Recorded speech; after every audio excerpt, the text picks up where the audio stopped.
I call this meeting to order. Welcome to meeting number 34 of the House of Commons Standing Committee on Finance, pursuant to Standing Order 108(2) and the motion adopted in committee on January 12, 2022. The committee is meeting on the inflation in the current Canadian economy.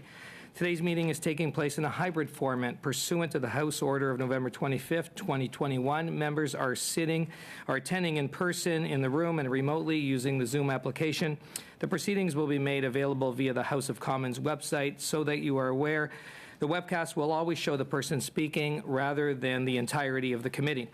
Today's meeting is also taking place in a webinar format. Webinars are for public committee meetings and are available only to members, their staff, and witnesses. Members enter immediately as active participants. All functionalities for active participants remain the same. Staff will be non-active participants and can therefore only view the meeting in gallery view. I would like to take this opportunity to remind all participants to this meeting that screenshots or taking photos of your screen is not permitted.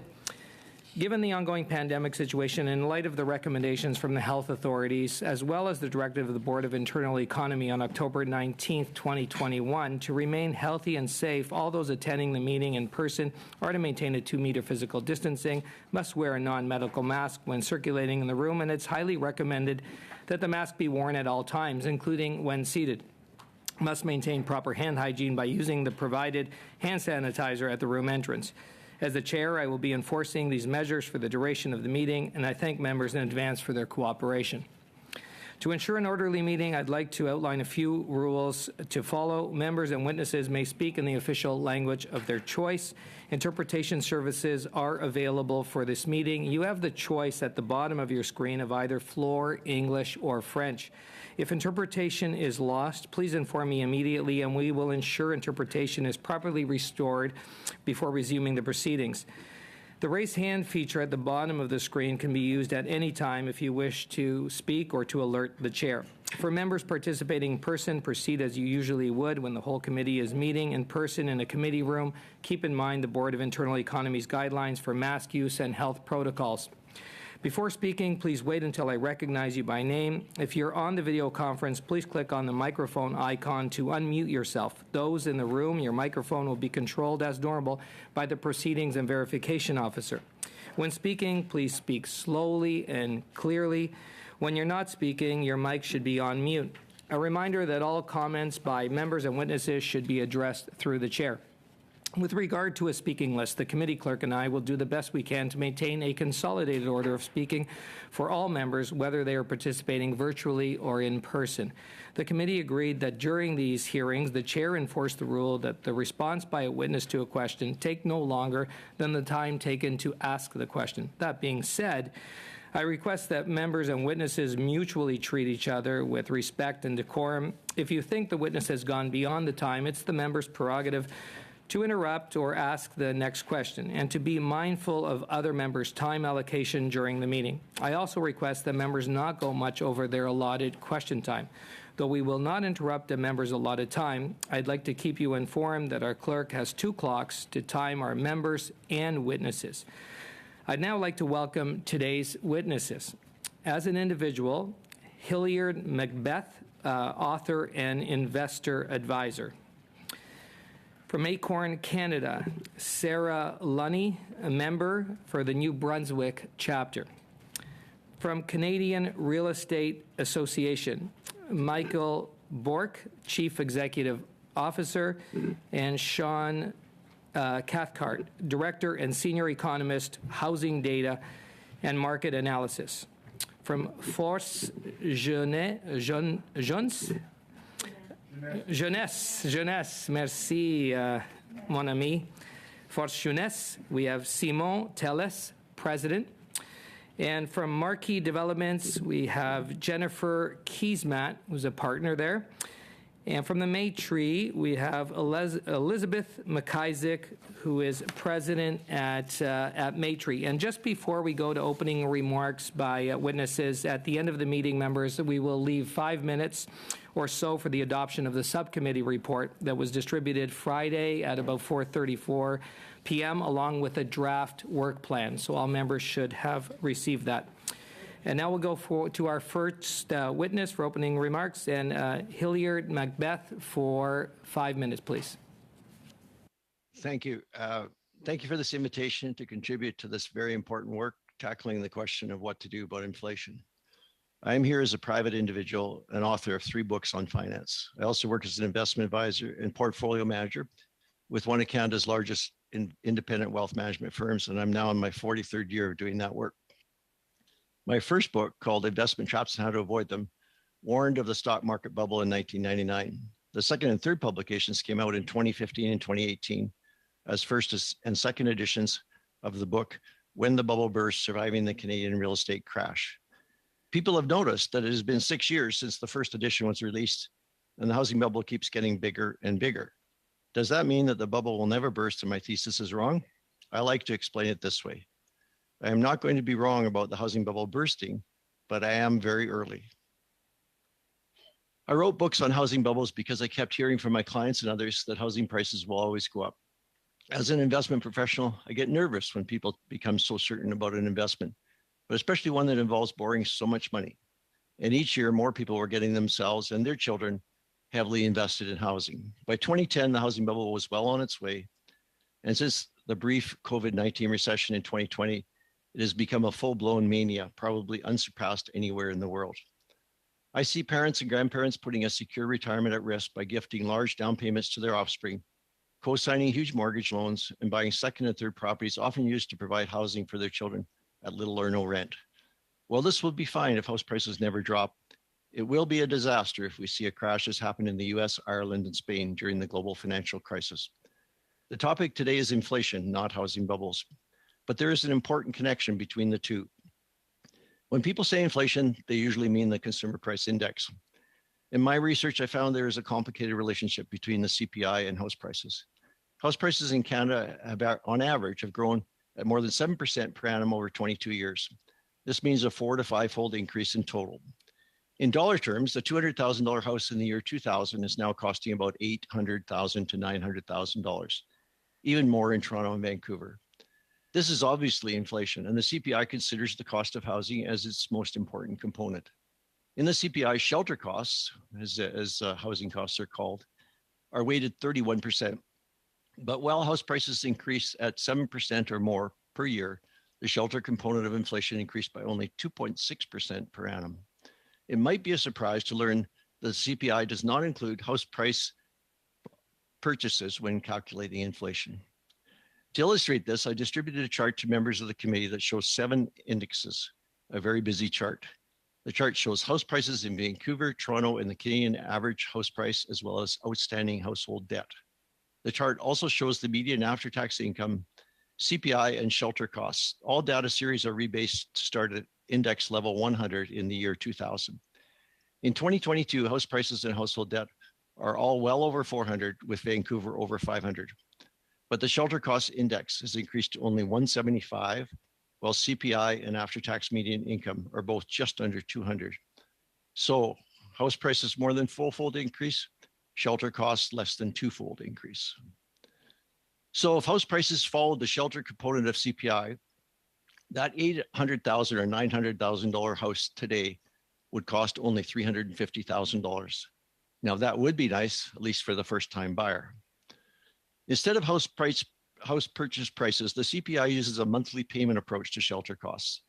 Since the interest cost in the monthly mortgage payment is usually the largest part of shelter costs, when interest rates are low or are pushed lower by central banks, the cost of shelter also remains low. Keeping interest rates low, and therefore the cost of shelter low in the CPI, allowed the central bank to ignore the housing bubble. But now, if the Bank of Canada allows mortgage rates to rise above inflation, there will be a sharp increase in that monthly payment, causing the shelter component to rise faster than the CPI. Before I wrap up my statement, I want to mention one other key issue that connects housing prices and inflation, and that is the world-leading burden of private sector debt in Canada. Private sector debt is household debt plus corporate debt, not including the financial sector, usually as a ratio of GDP. The need to borrow to keep up with house prices has led Canadians into a dangerous place when comparing private sector debt to other countries. Research shows that any country that has a ratio of private sector debt to GDP over 150% has experienced rapid growth in that ratio will endure a financial crisis eventually. Household debt alone is 110% of GDP. Of course, most of that is mortgage debt. Recently, corporate debt has grown rapidly also to about 123% of GDP. So total private sector debt at 233% is well above the minimum threshold for a financial crisis. Raising interest rates with such an elevated burden of private sector debt will be difficult, but inflation must be lowered, even if it means bursting the housing bubble and triggering a recession. Thank you for your attention. I look forward to your questions. Well, thank you, Mr. Macbeth. And now we'll hear from Acorn Canada. Yes, Sarah Lunny for up to 5 minutes, please. Thank you and good afternoon. My name is Sarah Lunny. I am a member of Acorn New Brunswick's chapter. Thank you for inviting us to be at this committee hearing. Acorn is a national membership-based community organization of low to moderate income individuals that fights for social and economic justice. And we started in 2004 in Weston, Toronto, and now have over 160,000 members. Healthy and affordable homes is Acorn's core campaign. And I'm here today to speak with you on some issues and policy recommendations that we would like to bring to your attention in relation to housing inflation. So first, we are deeply concerned that the federal government is currently investing billions of dollars into developing more unaffordable rentals. So recent reports from the Parliamentary Budget Office and the National Housing Council have raised serious concerns regarding the delivery of the National Housing Strategy Program, so NHS. The housing supply created by the NHS programs do not meet the needs of those who are in core housing need, so people who are living in unaffordable, unsuitable, and uninhabitable housing. And the programs are designed currently to cater to middle income families. The main issue is the way in which these programs define affordability. Rent in these developments is 30% of the median household income of the area where the development is taking place, which is often too high. Moreover, the period for affordability is to be kept for 10 years to a maximum of 21 years. So we actually need the federal government to build real affordable housing and target people who need it most. A minimum of 1.2 million units of affordable housing is needed in the next decade. And housing built must target people in core housing needs. So that would be individuals with household incomes between $10,000 to $30,000 a year. And the housing needs to be kept affordable for perpetuity. The second issue that is contributing to the housing crisis is that the majority of funding currently is going to private developers and not to nonprofits or co-ops. 57% of total funding under NHS has gone to private developers, and we need a CMHC acquisitions fund to enable nonprofits, co-op, and land trust organizations to purchase at-risk rental buildings when they come onto the market. The third issue in relation to housing inflation is the massive tax exemptions going to real estate investment trusts, also known as REITs. Acorn's Reign in the REITs campaign has shown how the federal government is losing billions of dollars by giving preferential tax treatment to REITs. At the same time, these corporate landlords are reinforcing rent evictions and demo evicting tenants, destroying affordable housing, and forcing tenants to often live in uninhabitable housing. So Acorn's research with the Canadians for Tax Fairness shows that if REITs were taxed at the same rate as non-REIT Canadian corporations, they would have paid over $1.2 billion in taxes since 2010. And this was based on analysis of 7 REITs. CMHC is helping REITs by giving them insured mortgage products to secure the financing required to acquire more and more apartments. And Acorn's new research found that financialized landlords actually fare worse when it comes to maintenance of their buildings. And in Ontario, where landlords are allowed to do above guideline rent increases, known as AGIs, 19% of tenants living in apartments owned by financialized landlords said that their landlord got their AGI. In our perspective, the federal government should stop giving massive tax exemptions to REITs by closing the tax loophole in the Income Tax Act. Any CMHC-backed financing should include a no displacement guarantee as a condition to providing any insurance to entities such as REITs. And the federal government also needs to regulate banks to not provide financing for acquisitions when the purchaser intends to increase rents above the guideline amount. And lastly, currently lack of or inadequate rent control is another important issue on which we need federal leadership. Renting is becoming more and more unaffordable. CMHC shows that the average rent in Ontario for new housing built in 2021 was $2,222 per month. Lack of rent control and vacancy control offer major incentives for landlords to evict tenants and or displace them by not doing repairs or pursuing other means to evict tenants. And as stated in Steve Pomeroy's paper from 2020 as part of the anti-inflation measures in the mid-1970s, the federal government requested all provinces to enact rent control. We are in an unprecedented situation with a health and financial crisis, an ever worsening housing crisis, and inflation. And the federal government has the power to mandate or incent rent control in all provinces to protect and promote the right to housing. Precedence for this has already been set at the federal level as outlined in Pomeroy's paper.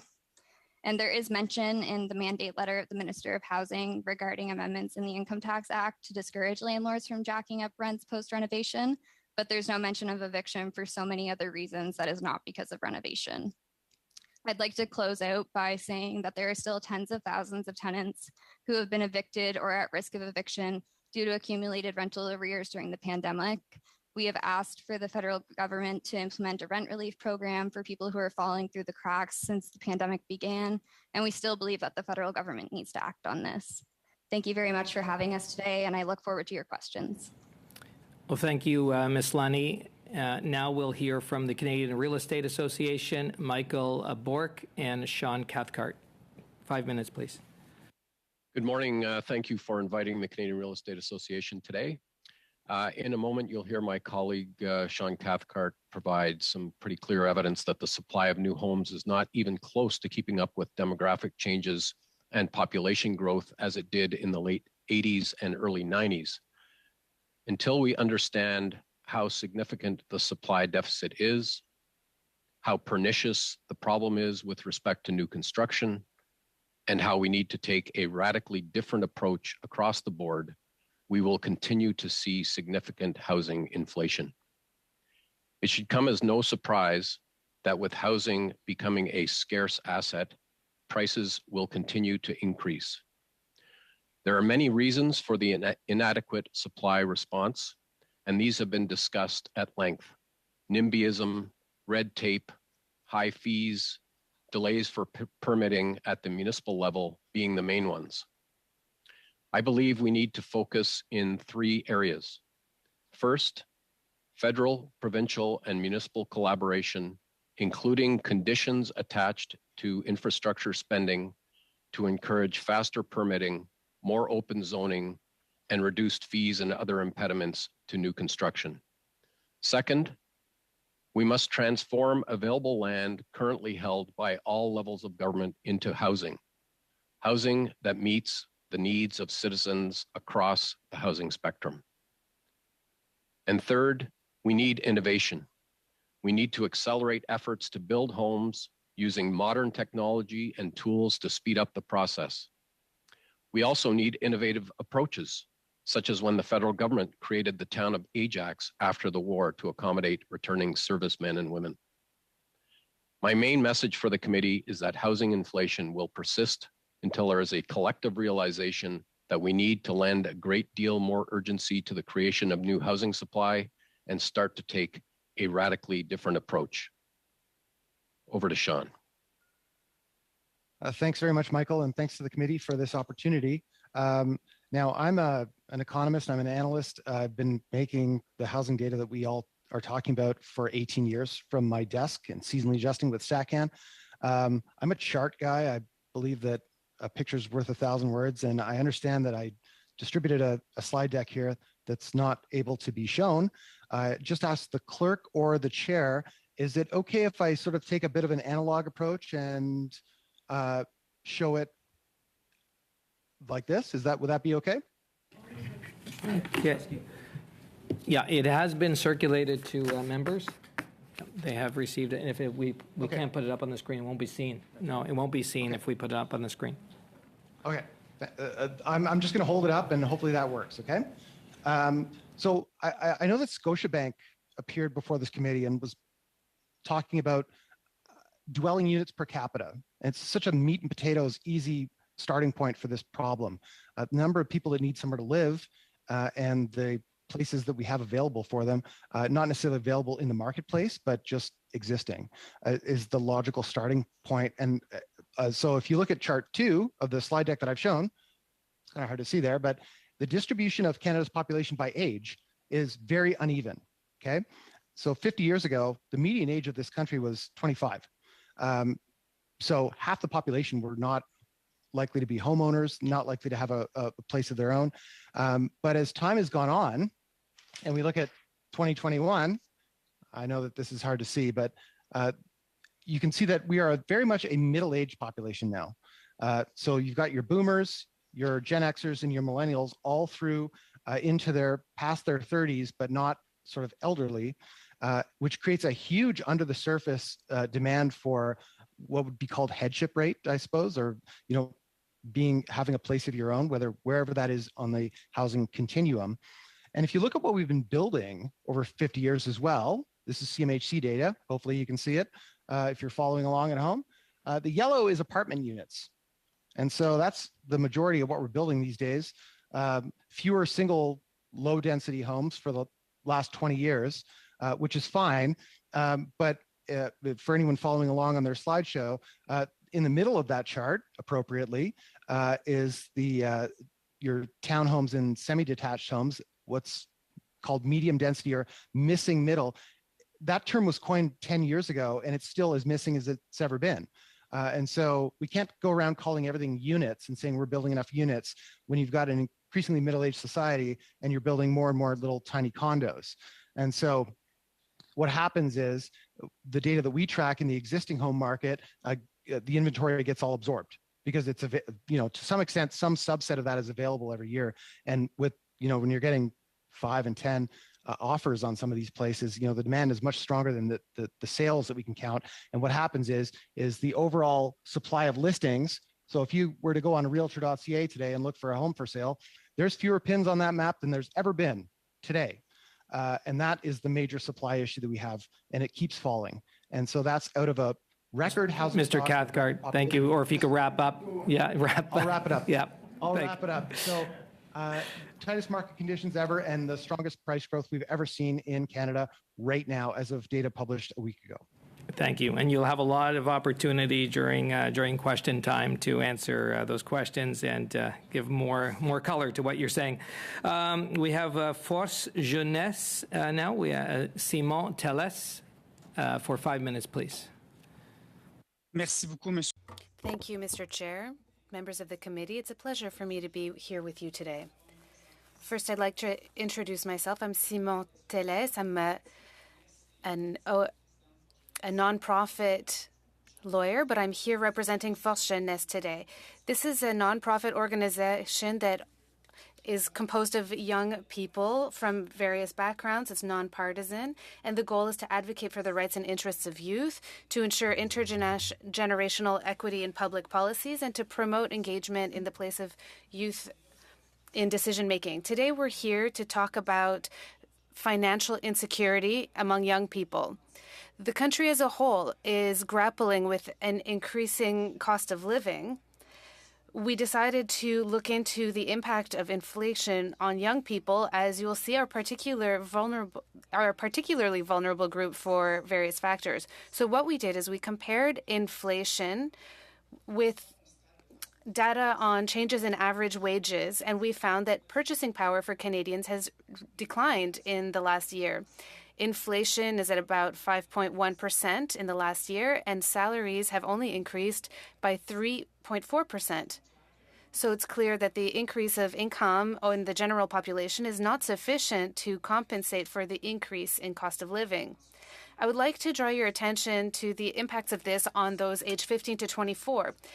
Their average income has gone down by 0.6%. So on top of inflation, we have to consider the fact that their pay has reduced, so they have an even greater burden to bear.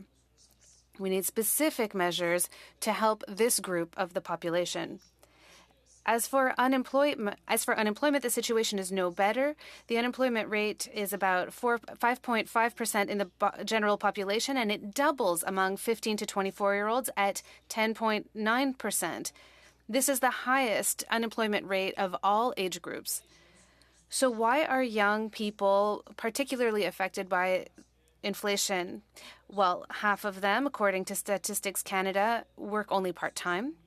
62.8% of them are also in non-standard employment, and the consequence here is precarity. A great majority of these young people don't have access to employment insurance because of the specific criteria that they have to meet. So measures of support that are usually available to people are not available to young people. So we have to find ways to target young people with reform. Let's talk about the workforce. We know that inflation is affecting them, and we need to make sure that grants and bursaries are indexed to take into consideration the increase of cost of living. Special measures have been adopted during the pandemic, and we think that these measures should be extended to tackle the issue of financial insecurity among students. The impact of the crisis and inflation is also observed on the labor market. One thing we're concerned about is working conditions of young people as part of the current situation. One thing that's particularly concerning is disparity of treatment clauses. These clauses will target young people that are hired after more experienced workers, and therefore they have lower quality working conditions. We think that the government should modify the labor code to increase protections for workers. Currently, we can't give different working conditions for different people on a salary basis, but there are other conditions that could affect young people more that could be modified. And this is a concern that is serious. I've heard many other witnesses talk about the issue of access to affordable housing or purchasing property. This obviously affects young people that are just starting out their life, that want to start a family, that want to establish themselves, and they can't purchase a property. And even if they're renting, the proportion of their income that they have to dedicate to their rent is very high, which leads to high pressure on young people who already have lower incomes due to the factors I already talked to you about. So at the start of one's career, the salary is not as high, so there are greater restrictions for them. It's very clear for us that the federal government has to increase affordable housing, social housing, has to create incentives in the private market so that more housing be built. But the government needs to find ways to bring financial support that is targeted to those who need it most. I'm thinking especially of low-income households with no kids that are falling between the cracks currently. Finally, I couldn't miss the opportunity to talk to you about climate change, which also affects financial insecurity. We've seen it in Canada with the various disasters that took place that have disrupted our supply chains, and this has reduced the CPI. Inflation and financial insecurity is affecting young people, and we have to include a perspective on climate change and how to mitigate the effects of it. So I look forward to responding to your questions. Thank you, Mr. Tellis. And hear from Marquee Developments, Jennifer Keesmaat, for up to 5 minutes, please.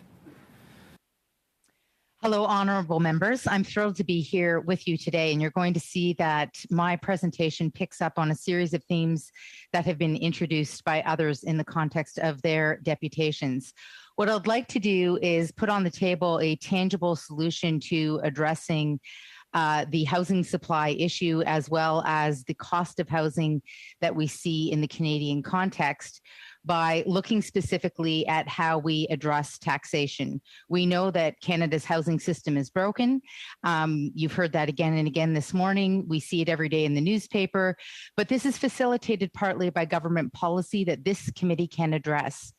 And just to put this in context, over the last 20 years in Toronto, where I sit today, the average home price has increased by more than 40%. So in 2022, a home that you could have bought by $230,000 in 1999 now costs $1.3 million. If housing prices had risen by only the rate of inflation over the same period, that house would cost $368,000. Just to put a fine point on the fact that our largest household expenditure by a long shot is housing, and that in fact, that is where we're seeing the most dire inflationary issues today. Recent data shows that investors now account for 1/5 of all home purchases in Canada, with an even higher percentage in some cities. So we should really ask a question as to how we can prevent that dynamic, because this isn't really surprising. Housing is a great place to make money. We have truly financialized housing. So the question is, how do we reverse that? And government policy, as I'm going to outline below, can play a critical role in shifting housing from an asset class for investors to necessary infrastructure within Canadian cities. So just think about that as a framework change. Housing as an asset class for investors, that's what we have today. And we can shift that to be housing as necessary infrastructure within Canadian cities and towns that is essential for sustainable and more equitable economic growth. And, you know, the undersupply issue has been talked about quite a bit today already, so I'm going to not speak to that significantly.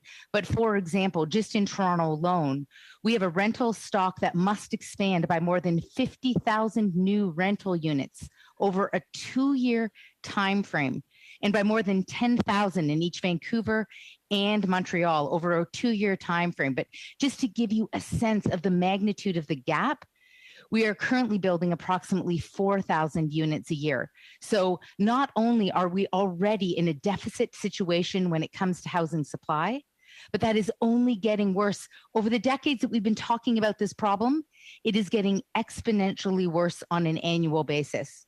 So this chronic undersupply of housing, coupled with sustained population growth, which we know is expected to continue, means that the problems will get worse before it gets better.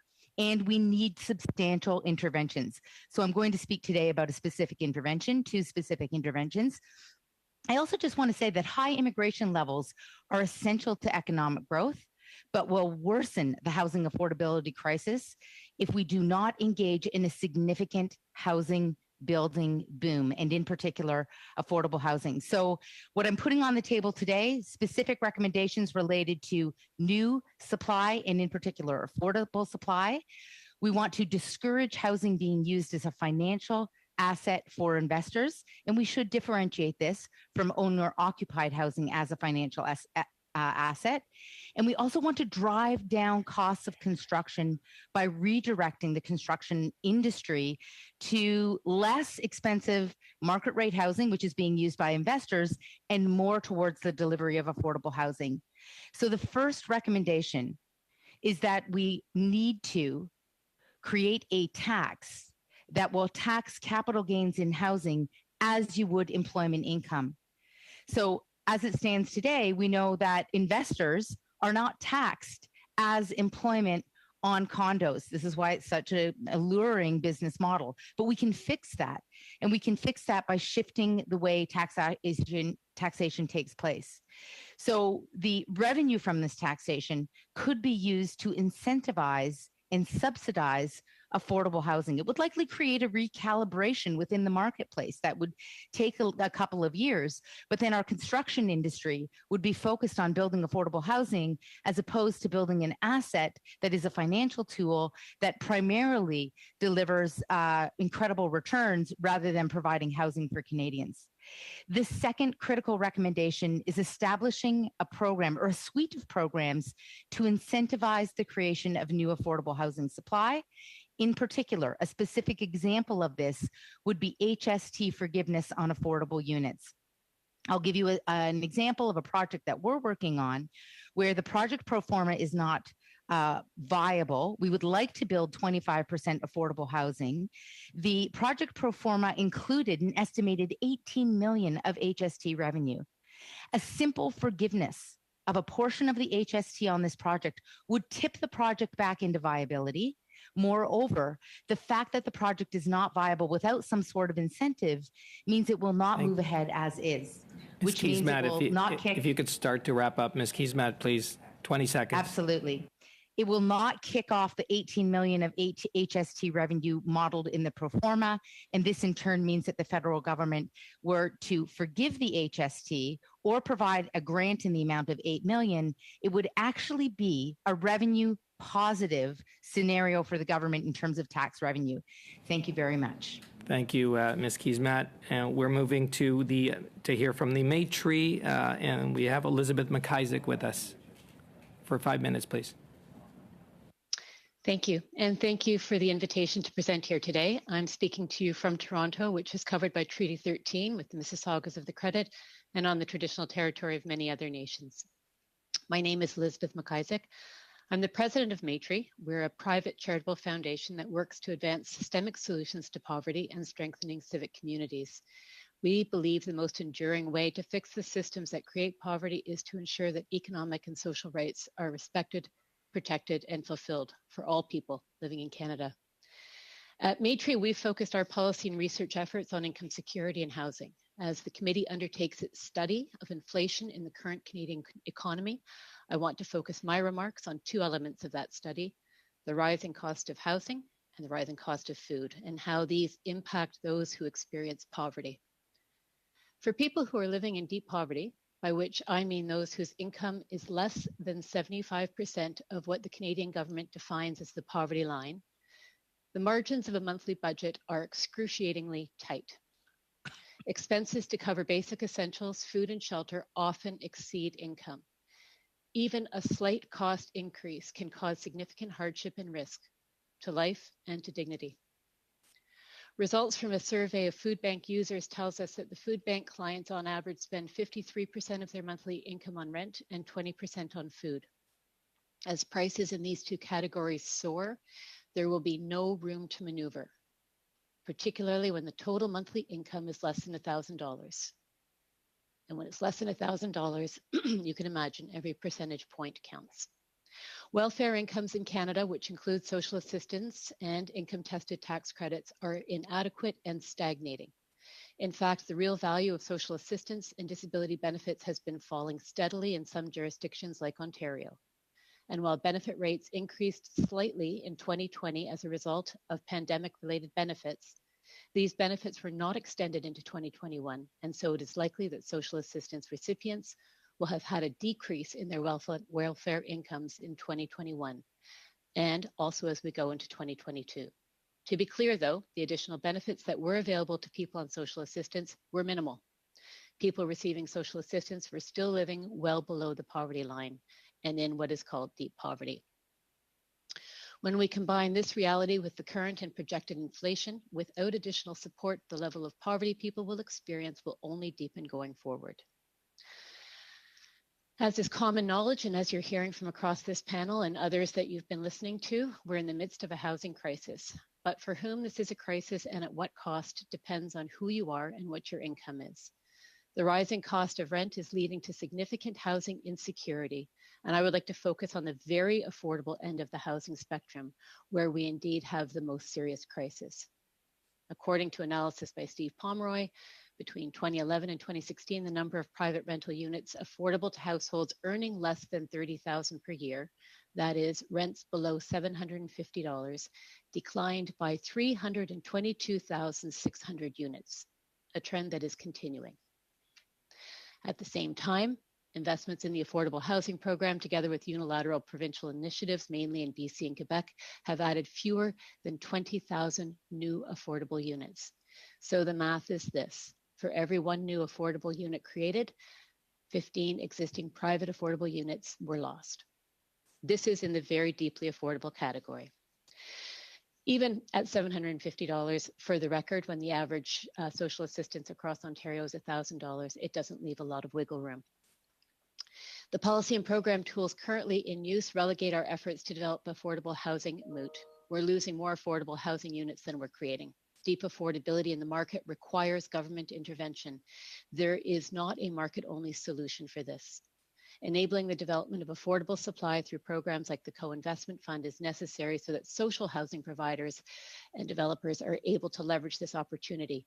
But it must be adjusted to include greater grant support as part of that package and rates, timing, and access that make it doable. People living in deep poverty are not contributing factors to what's driving inflation, but they will bear the brunt of it in the most personal and life-threatening ways. As such, the Government of Canada must not use inflation as an excuse to forego the government's duty to make income transfers to people living in deep poverty. In fact, the government needs to do the opposite. There remains a duty on the part of government to protect their right to life and to an adequate standard of living.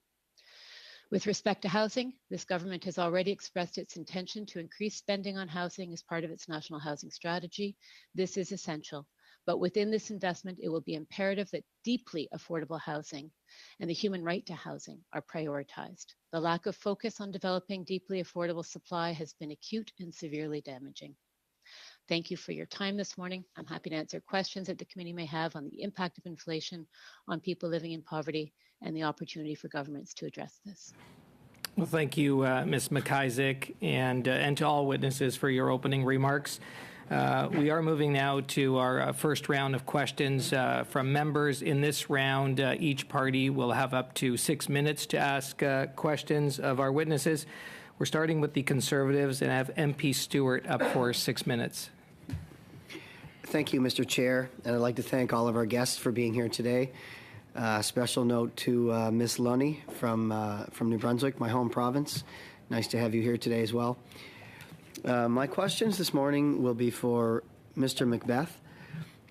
Mr. McBeth, do you think that Canada's housing market is currently in a healthy state? Why or why not? Good morning. Well, obviously it's not healthy when people can't afford to buy a house except with the help of parents and grandparents and co-signing of mortgages. And we can just look at the burden of debt that Canadians are taking on, especially at the household level. It's probably in the top 3 in the world in terms of a percentage of GDP. So that debt is going to buy house prices that are in a bubble, and it's going to be a very dangerous situation for Canadians if those house prices come down. The banks also will obviously be involved, and the government eventually will get involved as well. Thank you, Mr. McBeth. It's a pleasure to have your insight into this matter.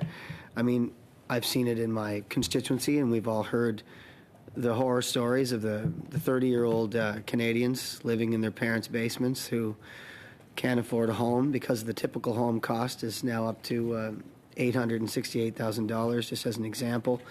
But back to this market itself, can you tell the committee what stage of Hyman Minsky's 5 stages of the bubble, what stage are we in now in Canada?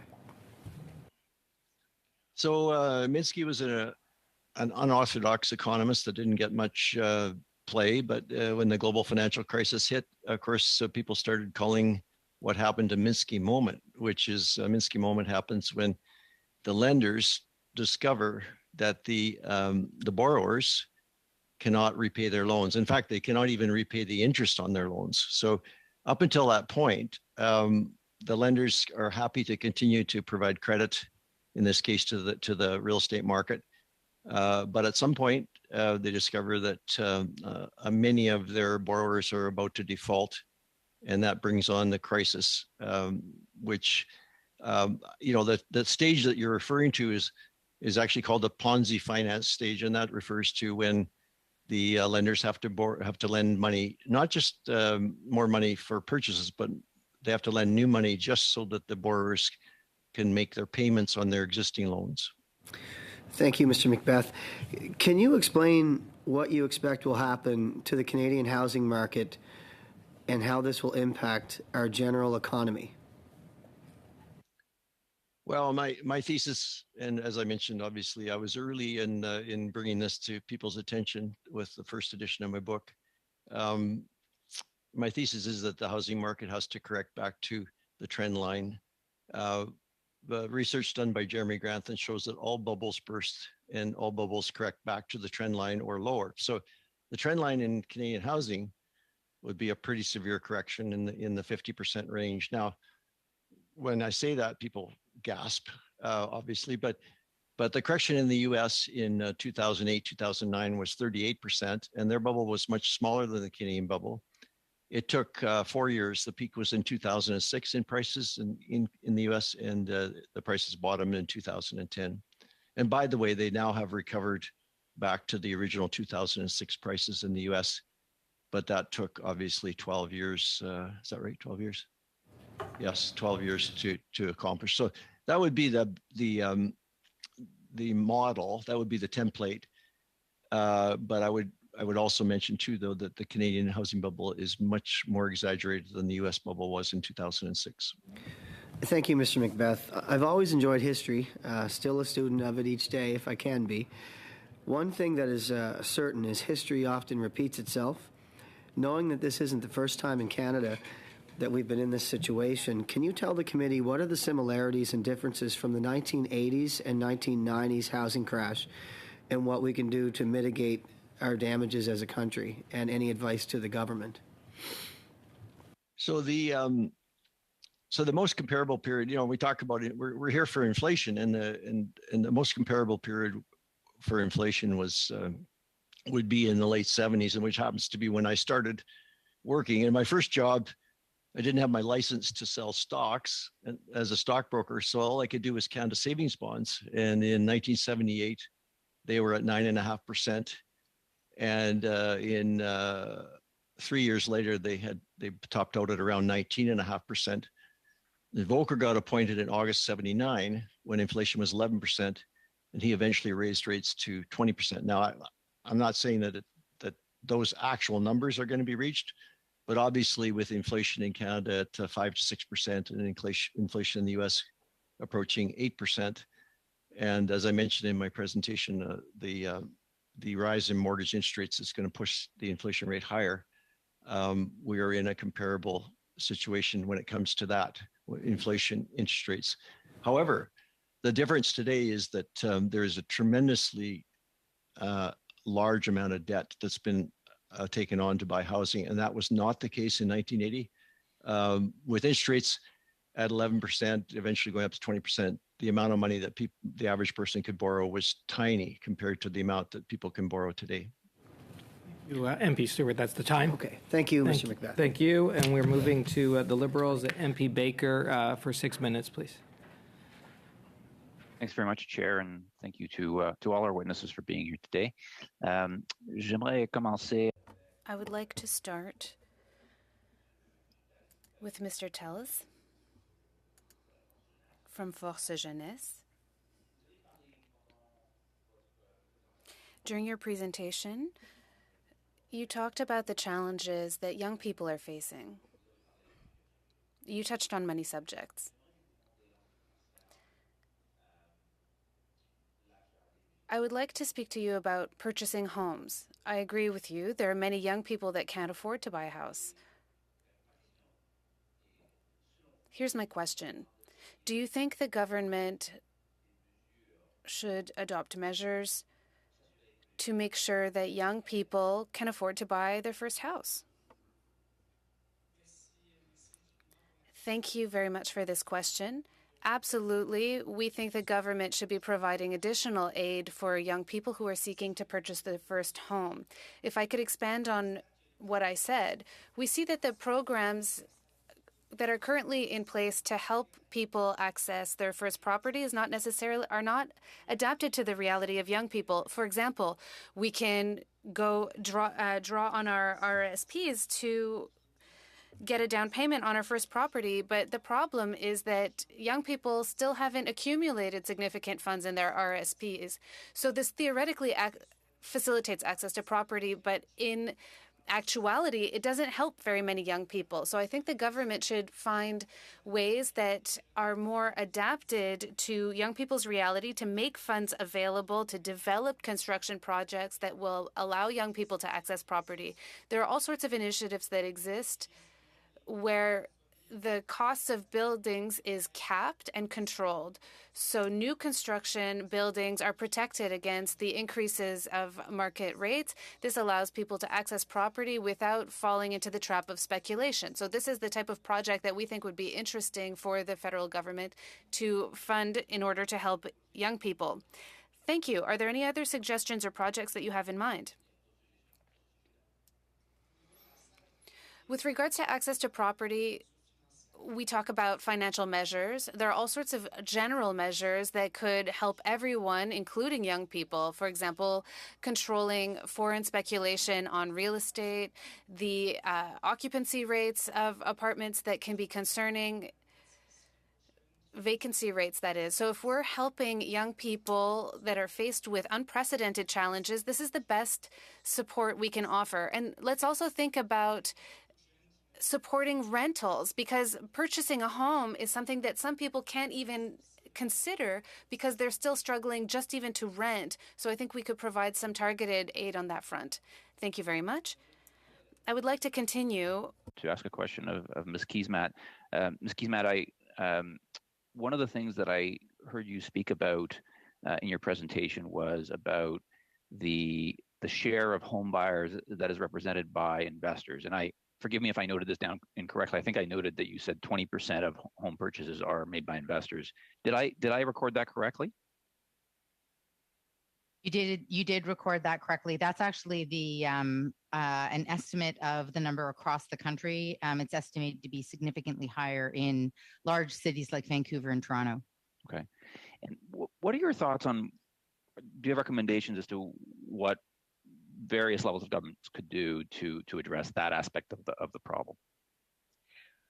One of the biggest issues that we face today, of course, is that you can make a tremendous amount of money in the housing market. Anyone with eyes to see knows this. There was, in fact, a 60 Minutes piece on a Toronto-based company that is buying up single-family homes in America and now owns over 30,000 single-family homes precisely because they are an asset class. They're a significant way to generate profit.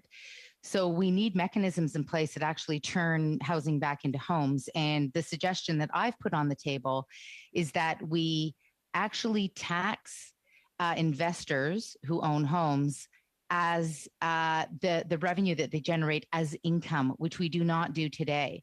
So for example, a rental company that owns an entire rental building, the revenue they generate is taxed as income. But an investor who may own an entire floor in a condo building is taxed 50% less in our current taxation system. So we have an opportunity to actually put a fair taxation system in place that will also act as a disincentive to investors buying up floors. And that's literally what happens. And they're even marketed that way in Toronto and Vancouver, buying up an entire floor of homes in a condo building and turning them into investment units. So there's a real opportunity to take the taxation tools that we have today and to actually create some fairness, but also to turn down the heat on treating housing as an asset.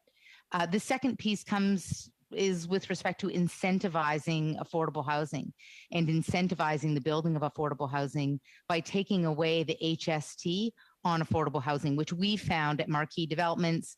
We currently have over 2,000 homes under development in Toronto, and we try to put together projects where we can either create a cross-subsidization or in partnership with the landowner, maximize the amount of affordable housing. And we found that often that HST is the difference between being able to make a unit affordable or needing to make that market a market unit to be viable. Thank you. So those are two ways. Thank you, and thank you.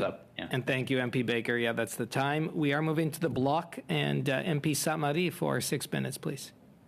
Oui, merci, Monsieur le Président. Thank you, Mr. Chair. First, I would like to greet all of our witnesses. I would like to thank them for their interesting presentations and discussion. Thank you so much for participating. My questions are for Mr. Tellis from Force Jeunesse. Thank you for being here and for your presentation. You shared some statistics that floored me, honestly. You said that salaries for young people aged 15 to 24 have gone down in the last year, while we're facing historic inflation. We understand that their buying power has gone down, especially for young people. Is that correct? Yes, that's correct. We took numbers from Statistics Canada. What you need to know is that the annual figures for 2021 were not available, so we took the average of each month to extrapolate an average. So it's possible that the final number will vary a little bit, but that said, I think the findings are obvious. Buying power for young people has decreased significantly compared to that of other Canadians who are also facing a loss of buying power. What's concerning for us is that young people are even more precarious on top of it, so we need to find solutions that will be targeted to young people who are more vulnerable. Thank you. So inflation affects everybody, but it affects young people more. So the government should develop policies that address this. We talked about accessing property and housing in general. Of course, when you already own a home, if the price goes up, you can sell your property and buy another, and you're already within the system. But for young people who are starting from nothing, they're faced with astronomical issues. You touched on this with Mr. Baker. You proposed some suggestions of action that the government could take. Let's talk about access to property. Supply is a major issue.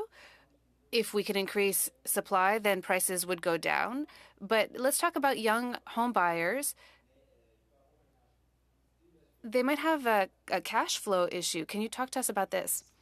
Yes, it's interesting what you say. You're giving another example of a measure that is available, but that on the ground doesn't deliver the results that one would hope for. For example, we give tax breaks on first-time home buyers, but these breaks are given to people who only after they declare their income, which is months after the purchase of the property. People need funds at the moment of the purchase. This is the moment where young people are having difficulty finding money. So we need to find solutions to help facilitate access to property, and at the same time, we need to give them some funding and tax breaks. So so there's a cash flow issue for the purchase of a first property, and this is a fundamental issue. So I hope that people are listening to your suggestions. Let's talk about employment insurance.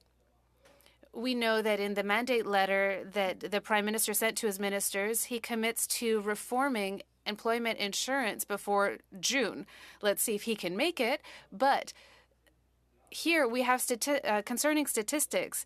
We have a feeling that everyone's employed, but you showed us an unemployment rate of 15 to 24-year-olds that is higher compared to the rest of the population. Here, again, half of young people who have a job are working part-time, and 60% have unconventional employment. Can you tell us why, when you are part-time or a non-traditional worker, you don't have access to employment insurance in the case of job loss? Can you also explain to us what unconventional employment means? Yes, thank you. What we've been observing since the start of the pandemic is that young people find themselves in more precarious sectors. For example, hospitality, restoration, which has been affected by the pandemic, tourism, seasonal employment. These areas will often shut down in a crisis like the one we've just gone through. So young people have lost their jobs. This means that what makes young people have difficulty accessing employment insurance is that they have to have worked a specific number of hours in the last 12 months to qualify for employment insurance. So you understand that young people who work part-time, who are in school, who work seasonally, would have more difficulty accumulating these insurable hours, and therefore they don't qualify for EI. So what we're hoping is that the government will tackle this issue fast, and this is to recognize the reality of young people who are faced with challenges in meeting the hour requirements so that they can access EI, so that they're less precarious, so that they can come through the situation that affects them more than others with more ease. So you're thinking about young people who work in the hospitality industry. They want to keep working. The business is closed, for example. The time that it may take for this person to find a new job means that the current criteria doesn't help them access EI, even though the point is to give people EI for this bridging period. So you think we should have reform that would address the current job market realities rather than those of 50 years ago? Merci. So we're moving to the NDP, MP Blakey for 6 minutes. Thank you very much. I wanted to start with Ms. Lunny. I know and correct me if I'm wrong, I believe you mentioned real estate investment trusts in your opening statement, and I was just wondering if you have some recommendations for the committee in terms of concrete policy suggestions that we might consider. Yeah, thank you for your question. Acorn, we have been advocating for the income tax loophole to be closed for real estate investment trusts so that they're taxed appropriately. So that's what I mentioned today within my first 5 minutes discussion. And that's what we're still hoping for, is to see that income tax loophole closed so that it disincentivizes, kind of like what Ms. Keesmaat has been talking about, that type of investment into the housing and financialization of it, because it's a tactic that REITs are able to mobilize by rent evicting and them evicting tenants out of their buildings, which is contributing to the housing crisis and the lack of affordability. Okay. And maybe just for members of the committee, would you mind kind of explaining how that loophole works, or what particularly we might look at changing in order to close it? Yeah, sure.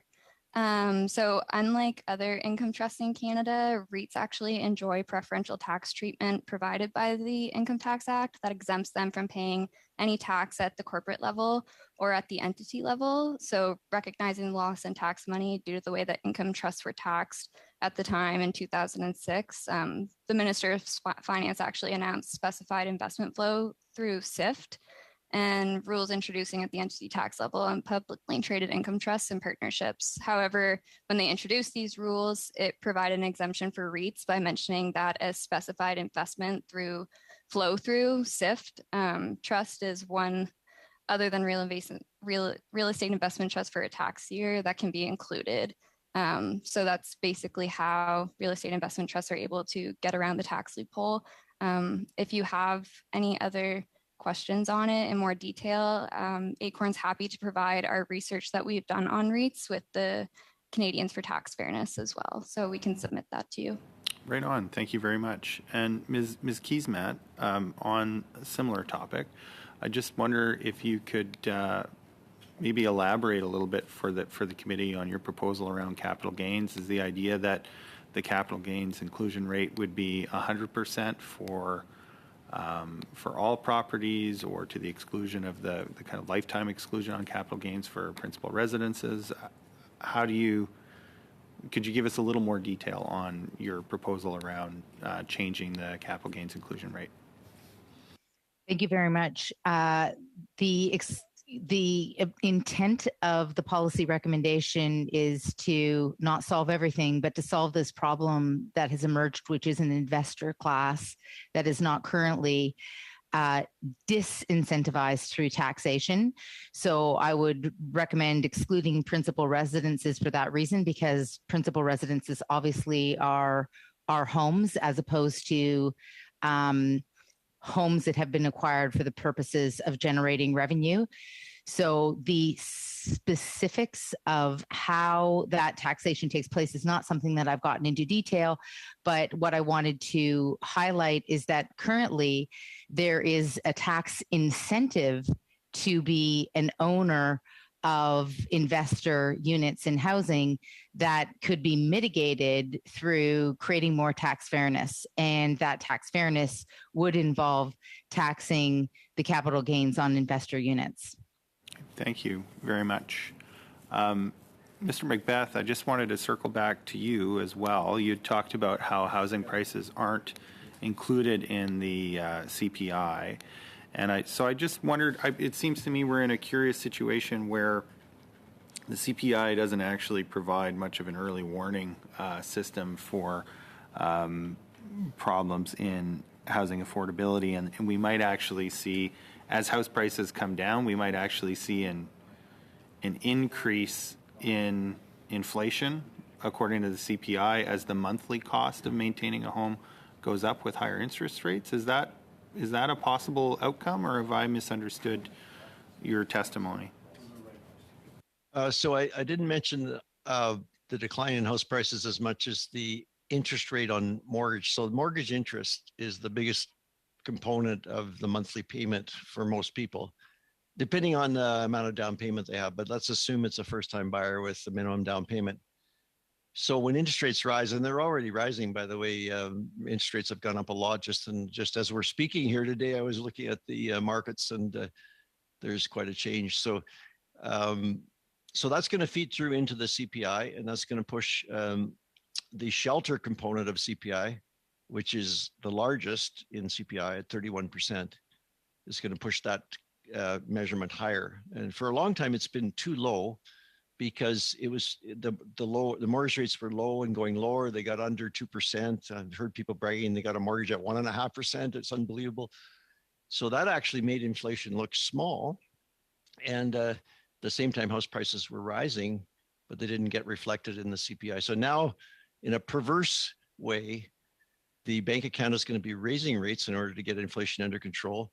But the act of raising rates is actually going to have the effect of increasing CPI. It's going to look initially anyway like they're not succeeding in getting inflation under control by raising rates, because it's going to push the actual number higher. A lot of countries in the world use this method for CPI measurement of housing costs, but it's obviously, I mean, there are some advantages, but there's obviously, in certain circumstances, some big disadvantages to using it, using the monthly payment system. And we're gonna see the worst of it here in the next little while. Thank you, and thank you, MP Blakey. That is the end of our first round. We're moving into our second round, members, and we're starting with the Conservatives, and have MP Albus up for 5 minutes. Thank you, Mr. Chair, and thank you to all the committees for to all the witnesses for coming to committee today. I'm going to focus on the Canadian Real Estate Association. So, Mr. Bork, have you ever witnessed a real estate market in a situation like we see today? We haven't, but Sean can probably tell you what those numbers look like.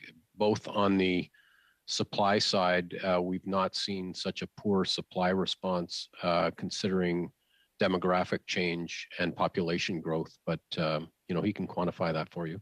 That's fine, Mr. Burke. I'll continue. How do you think the real estate market will evolve in the short term if no additional measures are introduced by government? Well, as I said, I think we're going to continue to see housing inflation unless we do something very differently than we've been doing. You've heard from people today across representing interests and Canadians across the housing spectrum, and we all have the same concern, which is there are not enough housing units for people at the entry level with the most dire need. There's a lack of housing, and in typical market housing, we don't have enough supply to satisfy demand. And the reason is very simple. It is that the new supply has been choked off at the municipal level across the country with independent decision makers because of NIMBYism and a belief that more taxes are needed to be raised in order to build. They've constrained the market, and to the point where it's created a national crisis in housing. Mr. Burke, I'd like to focus on the federal side right now. In previous elections, Conservatives have put forward the idea of making 15% of federally owned properties available for the development of market and social housing. Do you believe that would be helpful to increase the supply of land, particularly in many of the markets where the federal government has a huge footprint? There's no doubt. I think there's been a great deal of inertia with independent departments and agencies owning property, but not seeing the housing crisis as their problem. And so they are reluctant to let go of their surplus land, even if they're not using it. And often that land, if you take a look at the waterfront in Toronto, for example, often that land has been sitting there empty or underused for a long, long time. So that would undoubtedly help. So you're supportive of that. Great. Also, we've run in previous elections on the need to make housing clauses in infrastructure bilateral agreements so that there would be a density requirement. Are you in favor of that? Very strong supporter of that initiative. If the federal government, for example, is helping a city, build a transit system it's in their interest to ensure that there's people to use the transit system. There should be conditions that around stations and all throughout where that transit system runs, that zoning is changed to increase density. You know, if you look at Toronto, for example, there are transit systems running through what they call yellow zones, which is low density housing right through the city. And there's been no conditions attached to any of that infrastructure spending, at least, you know, perhaps until lately. So in talking about things that will work, like infrastructure, tying in infrastructure to density and making more federal lands available, how will the mandatory energy rating at time of sale, will that make housing more affordable in your opinion? No, I think that's a terrible idea. If you look at the, there's no doubt that people should be investing in their homes to make them more energy efficient. And, you know, the problem is that the program that currently exists is very difficult to use. And that's why the government has underspent the money that's there. It's too difficult because there aren't enough energy auditors. And then if you can't get an energy auditor, you can't bring yourself through the process. I don't understand why they wouldn't just allow a certain amount of spending to be tax deductible. For example, if I go buy, you know, energy efficient products like insulation, what else am I using it for? I should be able to just deduct that. It'd be a lot more efficient to get that work done. And if, you know, a great number of homes were made energy efficient, you know, then you could start the process of having an EnerGuide type system. But right now we're so far from that, and to start to introduce that before the entry level program has been properly constructed just doesn't make any sense. Thank you, and thank you, MP Albus. That's your time. We're moving to Liberals. MP Zerowitz for 5 minutes. Thank you so much. I want to say huge thanks to all of our excellent witnesses today. I wish I had time to ask everyone of questions, but I only have time to ask two. But before I do so, I just want to say huge thanks to Ms. Lumley. You did an excellent job articulating what you think the problems were, so thank you for that. I do want to directly ask you if you could give us your submission around the taxes that Mr. Blakey was asking you before, the research that you had done with the Fairness Canadian Taxpayers. I forgot which group you said, but if you could submit that, that would be very helpful. I also want to say a special thanks also to Ms. McIsaac. I used to work at Maitrey, so Maitrey has always a special place in my heart. My first question is actually going to go to Mr. Bourque. Mr. Bourque, you had three recommendations. The first one was related to federal, provincial, municipal sort of cooperation. And the very first recommendation started off with faster permitting. Could you just repeat that recommendation quickly, please? I just want to ask a question about it. Sure. What I said was we need federal, provincial, municipal collaboration, including conditions attached to infrastructure spending to encourage basically to encourage more housing, whether it's through faster permitting, more open zoning, reduced fees, basically to get rid of these impediments to new construction, which have been well studied and which add considerable cost and time to new construction. Okay, thank you. It is an excellent recommendation. I will tell you, it's something that's come across very clearly from Federation of Canadian Municipalities and many other organizations. I'm going to pivot just quickly over to Ms. Keesmaat. Ms. Keesmaat, in a former life, you were a city planner and also ran for mayor in the city. How do we actually... Can you maybe help finesse this recommendation? Like, how is it that the federal government can get this recommendation right? We do want to provide some conditional funding. We do want to have faster permitting. We want open zoning. How do we want reduced fees? What's the recommendation that you would make that would help us get to what we want to do specifically as it relates to this recommendation?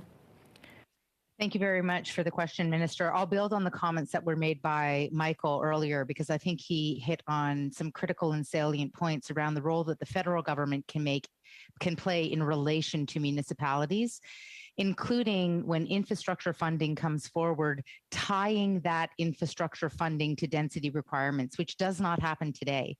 So we have billions of dollars that are being spent on transit infrastructure in areas where the local residents, so very local, are opposing additional density. They're opposing new monies to be spent. They're opposing new housing to be built. So there's a very powerful role that the federal government can play in linking those two things together. You want funding for major infrastructure projects. Well, you also need to be willing to upzone areas and absorb additional density in relation to that infrastructure that is being built. There's another critical piece to this. The comment was made by one of my colleagues as well about using federal, provincial, and municipal lands. We've been engaged with work with CMHC on looking at the 600 school sites in the City of Toronto. So now just think about that nationally. There are 600 school sites in Toronto where the vast majority of land is underutilized, in part because the schools do not have enough density. So 50% of the buildings are sitting vacant. We have been looking at how we can, through missing middle housing, so mid-rise intensification, turn those schools into new communities that will both add a population of students to use the existing buildings, but will also add new housing on land that is owned by the government. And what we found on the Elm Bank school site, for example, which I referenced in my deputation, that the tipping point between being able to make 25% of that development affordable housing actually is the $18 million that we would be required to spend in HST. Now, ironically, if the government were to forgive the HST on the 25% affordable component, the government would still be delivered the HST on the other 75% of the housing units. And there's approximately 838 housing units that we're proposing in that development. But as I mentioned, it's not yet viable because of the $18 million required on HST. So what that demonstrates is there's a lever that's pretty easy that the federal government could pull in order to incentivize some of these sites that are a little bit trickier to deliver from a market viability perspective. So much. And Mr. Bourque, because I've run out of time, your third recommendation was around innovation and modern technologies to speed up the process. I'd be grateful if you could submit to the committee, just if you could elaborate on that, more specifically what you mean by that, so that we could incorporate that into our recommendations. Thank you. Thank you, and thank you, MP Zerowitz. We're moving to the block. MP Samari for 2.5 minutes, please. Oui, merci, Monsieur le Président. Thank you, Mr. Chair. Mr. Tellis, you reminded us about how inflation affects young people more. In your presentation, you raised a concern about disparity clauses. So for federally regulated companies, it's not possible to create a new salary range for new employees that says that new hires will be paid less, but everything around their working conditions can be changed. For example, pension plans. Can you talk to us about this a little bit more? With great pleasure. According to Canadian law, thankfully, we can't discriminate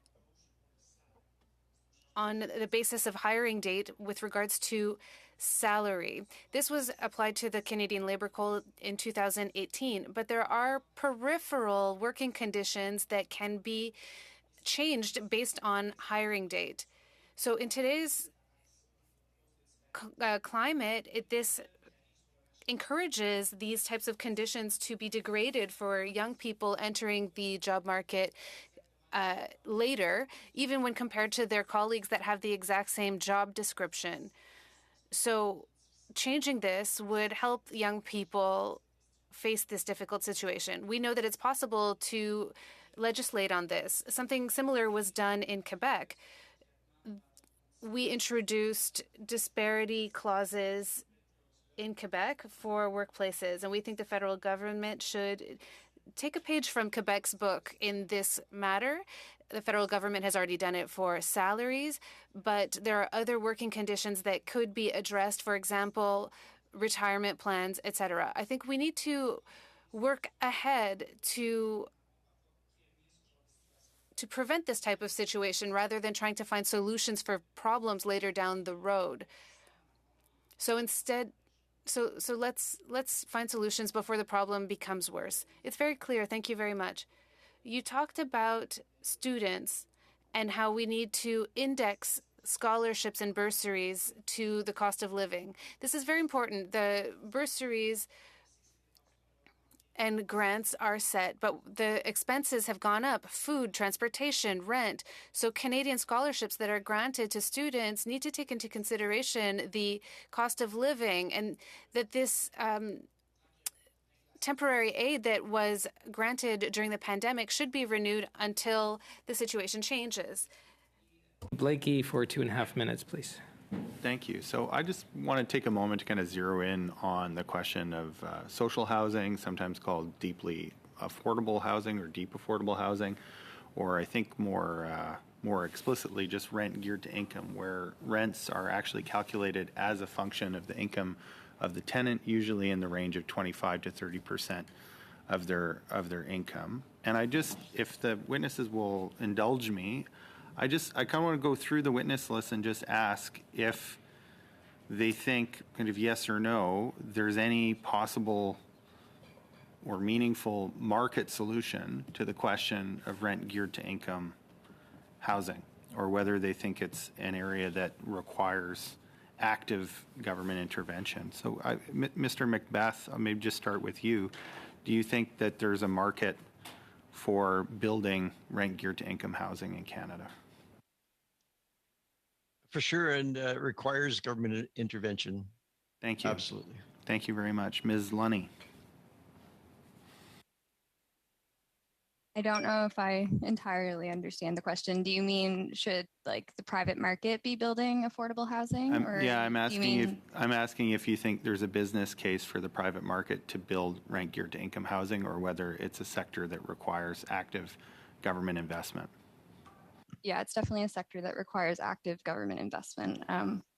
It's just currently not working. Appreciate that. Over to the Canadian Real Estate Association, Mr. Bourque.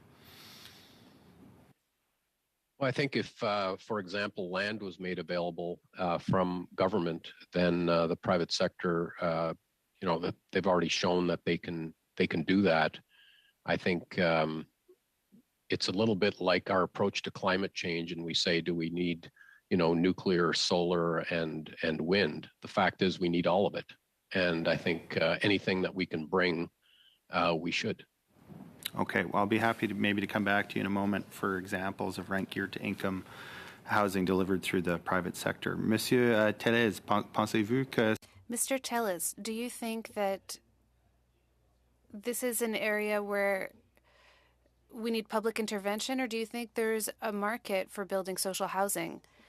I agree with other members of the panel. We need a public-private solution. The government can create incentives for developers to build more social housing. We could have conditions that require a percentage of social housing, or to put in place financial incentives or measures that can help them build affordable housing. Geared to income housing, is this something that you think requires public investment, or something that there's a market solution for?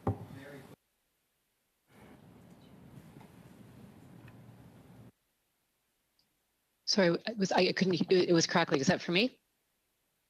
Be happy to have both you and Ms. Keesmaat answer in the time we have remaining with a simple yes or no.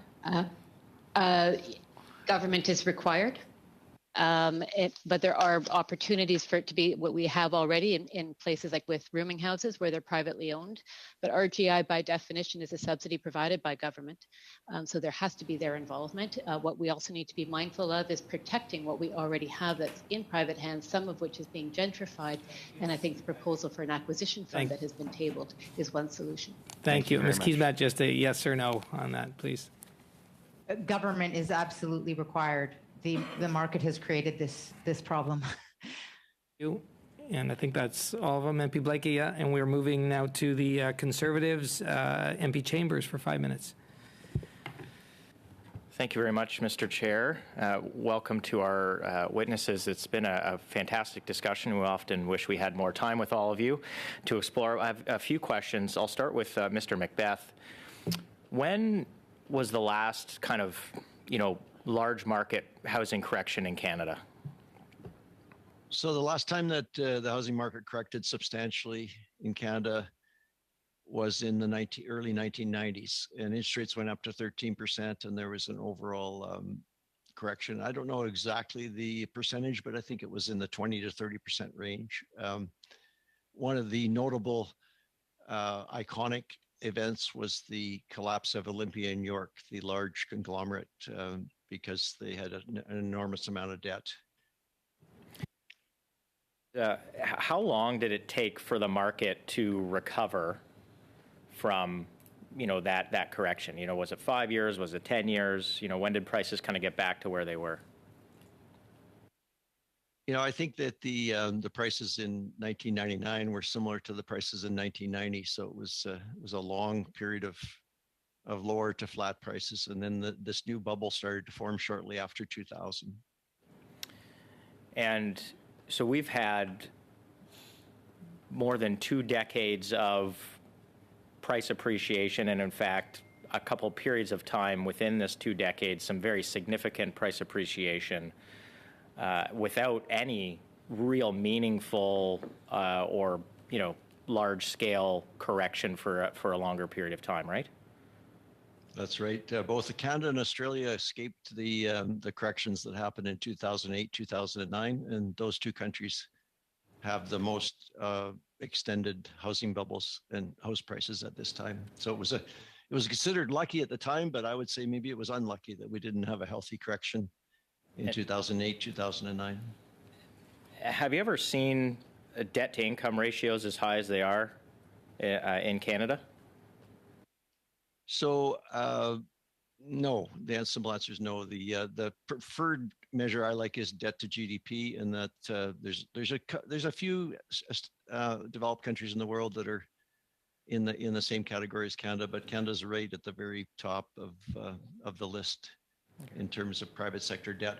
Most of the discussion about debt, I'm sure in this committee and elsewhere, has been about government debt, but government debt is not nearly as dangerous as private sector debt. Private sector participants go bankrupt or get foreclosed, whereas governments somehow manage to carry on even if they're overly indebted.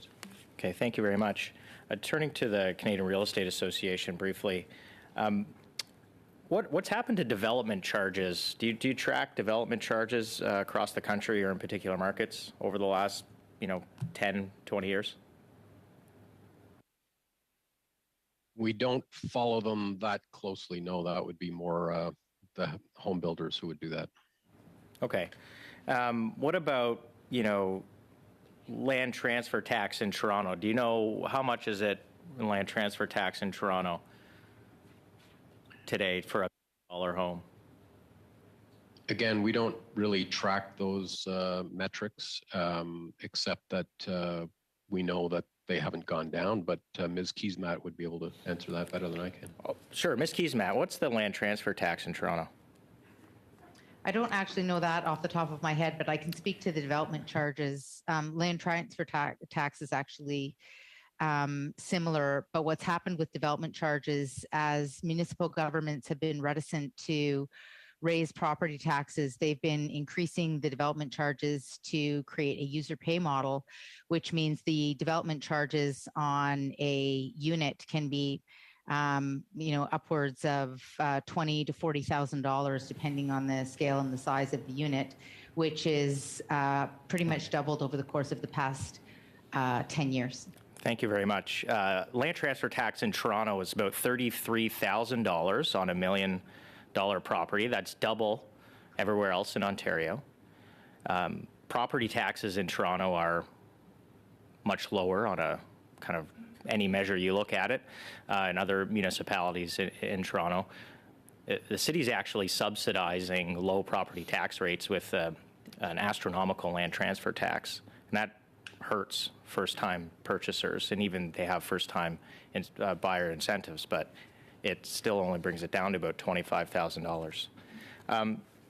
Ms. McIsaac, you mentioned, and I want to give you the opportunity here in a very quick period of time, where do these people who are housing insecure, where do they go if they are pushed out of a home? Ms. McIsaac, please. Thank you.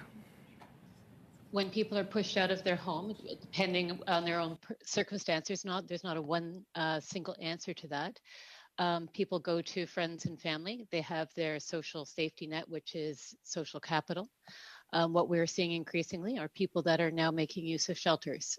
So as you get to the lower end, people may try to get something lower in the market, but that's getting harder and harder to find. In a city like Toronto, a one-bedroom is impossible to find under $1,500. Thank you very much. I'll just say, in my riding, they go to motels. Yeah. And that's become an issue in my riding. Thank you, Mr. Chair. Yeah. Thank you, MP Chambers. We are moving to the Liberals, and MP Chattel for 5 minutes, please. Merci beaucoup, Monsieur le Président. Thank you, Mr. Chair. Question will be for Mr. Bourque.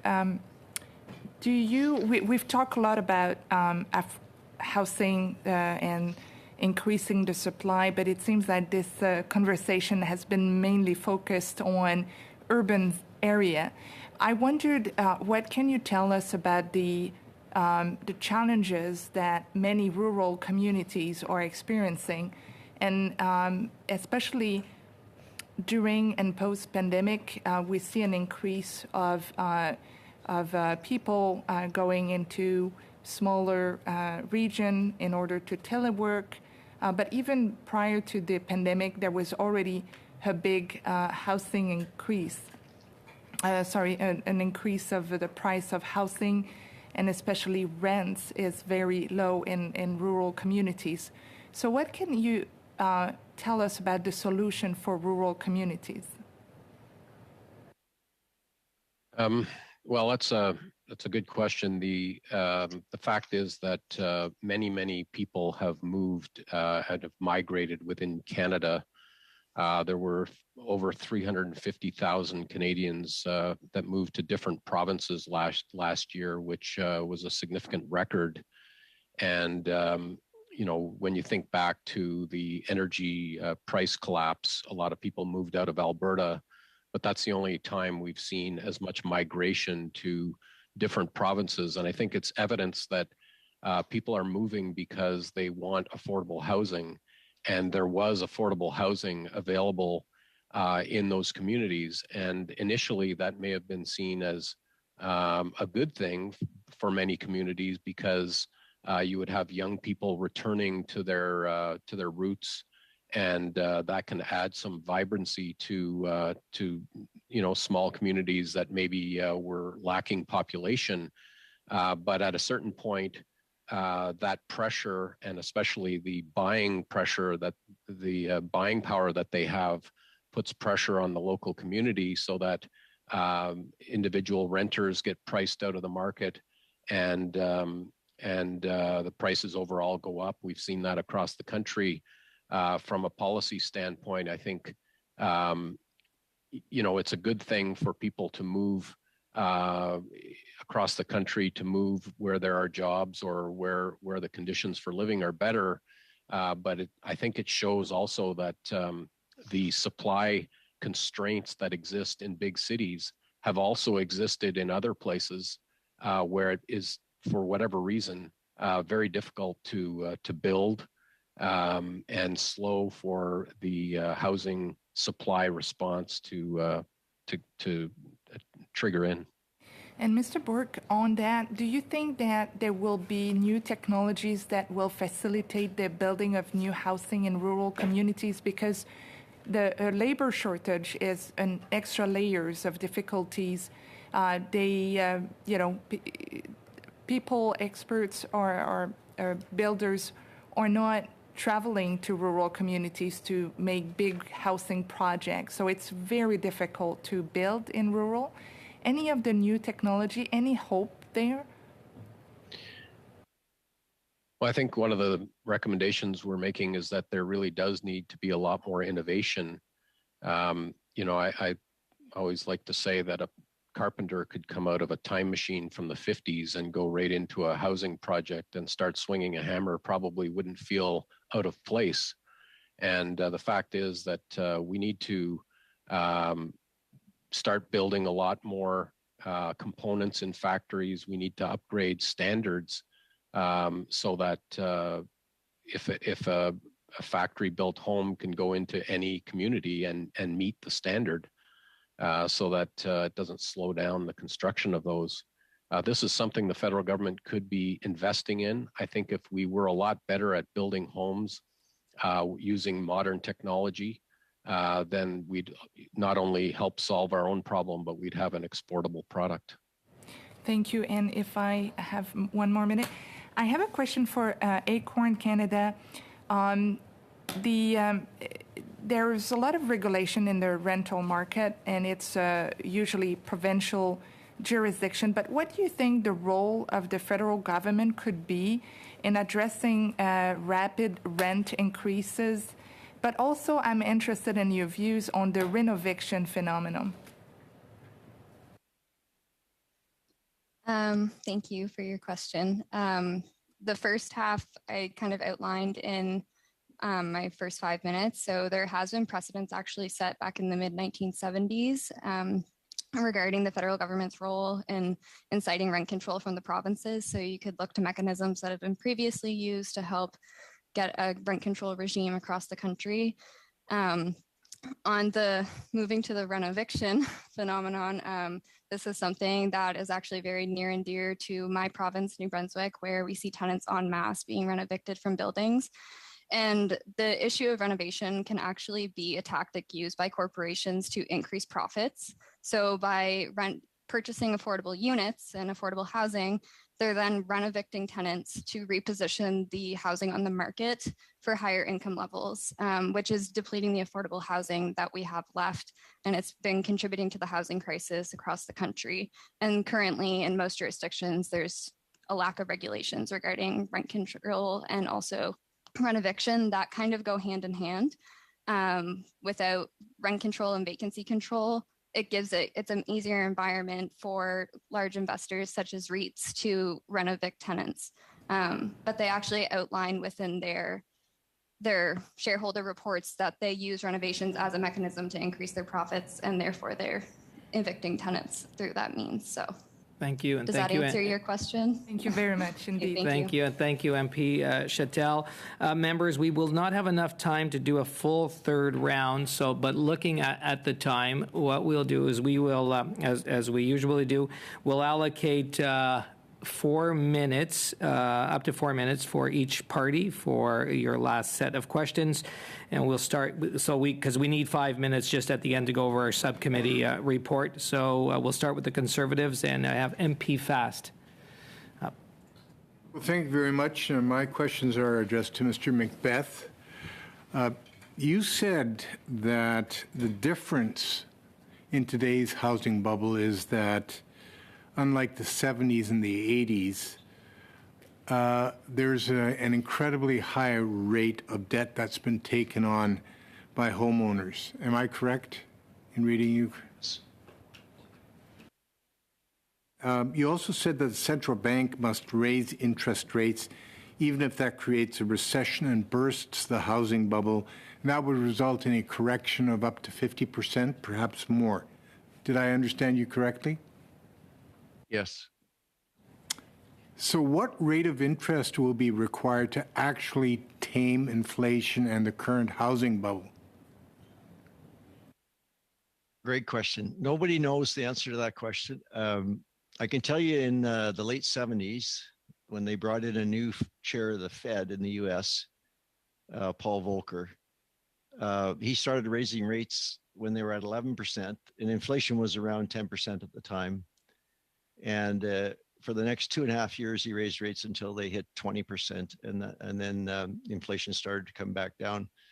For various reasons, as I mentioned in my statement and answers to questions, the initial effect of raising rates does not bring inflation down. In fact, it pushes inflation even higher. So do the central banks, the Bank of Canada, Federal Reserve, Bank of England, European Central Bank, do they have the backbone to continue raising rates when house prices start falling, stock market prices start falling, and inflation keeps going higher? We're going to find out, I think, and I don't know if they do. Wow. So you referred to the backbone that's required in order to use interest rates to tame inflation. I did also want to ask you, what's going to be the fallout from all of this? I mean, we've got a housing bubble, we've got rising interest rates. If the housing bubble bursts, who pays the price here? Well, you know, it's interesting. Barack Obama in 2006 or 2007, 2008 tried to bring a program to help people that were losing their homes when the bubble burst in the US. And the homeowners that didn't have a massive amount of debt freaked out and said that I'm not going to pay for somebody else's problem because they took on too much debt and bought a house they can't afford. And it was a classic interview on CNBC with one of the regular contributors there. And he concluded his rant by saying, what we need is a new Tea Party, referring to the Boston Tea Party in 1776. And that was the formation of the Tea Party political movement in the United States. It was based on the idea that somehow we would help people that were being foreclosed on their homes. So I'm not sure we're looking to establish a Tea Party here in Canada. but let me ask you one final question. I think I'm one of the very few around this table, if not the only one, that remembers both the 70s and 80s bubble and the economic crisis of 2009. And I remember how bad that was. You mentioned the high rate of debt taken on by borrowers today. Could you just expand on that a little bit? I think I was there. Be fast, but and Mr. Macbeth, really quickly. Yes, the debt levels are extremely high, but one thing we haven't mentioned yet is that about 22% of all mortgages are variable rate mortgages, and the balance of the 5-year term mortgages, most of them come due in the next 1, 2, and 3, and 4 years. So they will all be reset at much higher rates. And that is going to be a very interesting challenge for the banking industry and for the people that have those mortgages. Thank you, and thank you, MP Fast. And we're moving to the Liberals. MP Baker for 4 minutes, please. Thanks very much, Chair. And I'd like to come back to Ms. Keesmaat if I could. Ms. Keesmaat, we spoke in our earlier conversation, and you cited it in your presentation, is the role that investors play in the market and obviously driving prices up. One of the things that we've spent a lot of time discussing at this committee is the role that non-resident investors play. And I guess what I wanted to ask you, I've heard your recommendations, that you've spoken to, but is there anything in specific that you would recommend the government do to deal with that aspect of things? I mean, from my vantage point, to me, it's unconscionable that there are folks who don't contribute to the economy, who don't live here, who don't need a home to live here, who are really using the housing market as a mechanism to enrich themselves while not contributing back to Canadian society. And so I find that is something that I believe we need to address. Just wondering if you believe that's the case, and if so, what specifically around the non-resident investors we should be doing. Thank you very much for the question. I'll confirm that I do believe that's the case. I'll also clarify I'm not a finance expert, although my partner at my development company, Jason Marks, is a finance expert. He has an MBA from Harvard and was also a senior vice president at TD Bank for many years. So he does all of the pro forma and financial analysis on our projects and on our developments. But what I am is a housing expert, and as the chief planner in the city of Toronto, we spent a tremendous amount of time doing something that planners have traditionally done in order to mitigate the high cost of housing, which is calibrating supply and demand. So looking at population growth and identifying demand and ensuring that we are delivering sufficient housing to meet the needs of the population. This work has become futile. And this work has become futile for a very simple reason. We're no longer in a situation where building a house is about housing a family. We're in a situation where building a house means that you can purchase a home, and that home can remain empty for several years. You don't even need to bother renting it. And you can then in turn sell that house several years later, and it will have generated a more significant return that you can make in any mutual fund or any kind of fund in the government today. So what's happened is housing has become a financial a financial mechanism, a financial asset. And the way to fix that is by treating it as a financial tool. So planning policy, my area of expertise, isn't going to help. I'm deeply passionate about housing Canadians. I'm deeply passionate about ensuring that every Canadian has access to a home that will meet their needs over the course of their lifetime. And that is currently confounded by financial policy. So financial policy is a critical part of solving the problem, and a disincentive to using housing as a financial tool is the only way that's going to be solved. It also needs to be tied to unlocking supply, because we have issues, significant issues around the amount of supply that we're generating. So I see those two things as needing to operate hand in glove. We need a disincentive to investors tying up housing as a financial tool and a way to make money. And at the same time, we need to generate a significant amount of housing supply, but in particular, affordable supply and housing that will stay affordable. And those two things need to be linked together in our policy. And that is the purview of the federal government, unlike other mechanisms like development charges that are the purview of a municipality. Those two things are the purview of the federal government. So it's my recommendation, and I put one very specific recommendation on the table, which is that increasing the taxation and recognizing the capital gains for investors on their housing, just like we recognize other employment income. Because currently, the gains that you make in housing are only taxed at 50% of what that would be taxed if we treated it like it was Thank you, Ms. Keesmaat. employment income. Thank you. And that's the time. MP Baker, we are moving to the block, and MP Sainte-Marie for 4 minutes, please. Oui, merci. Monsieur Mr. Tillis, in your presentation, you raised the fact that poor crop yields in the last year were connected to drought, and you made a connection with climate change and inflation. Can you remind us why it's important for young people to support an energy transition to create a more resilient environment? Thank you for giving me the opportunity to speak more about this recommendation. There are many ways to tackle inflation directly by controlling interest rates, but there's other ways. Other factors have an impact on the cost of living, buying power, and climate change is among these factors. To find a general solution to inflation, we need to tackle the issue of climate change. We've had so many disasters in the last year that required additional aid from Ottawa to the provinces to face climate change. This degree of aid will increase over the years, and with the increase of impacts of climate change, climate change will also affect the cost of food. So if we want to fight inflation, we need to invest more in the fight against climate change. We also can't reduce the investments we're making on that front. It's the last thing we need to do. This is fundamental. It's something that is very concerning to youth across Canada, and we need to do more. Thank you. That's very clear.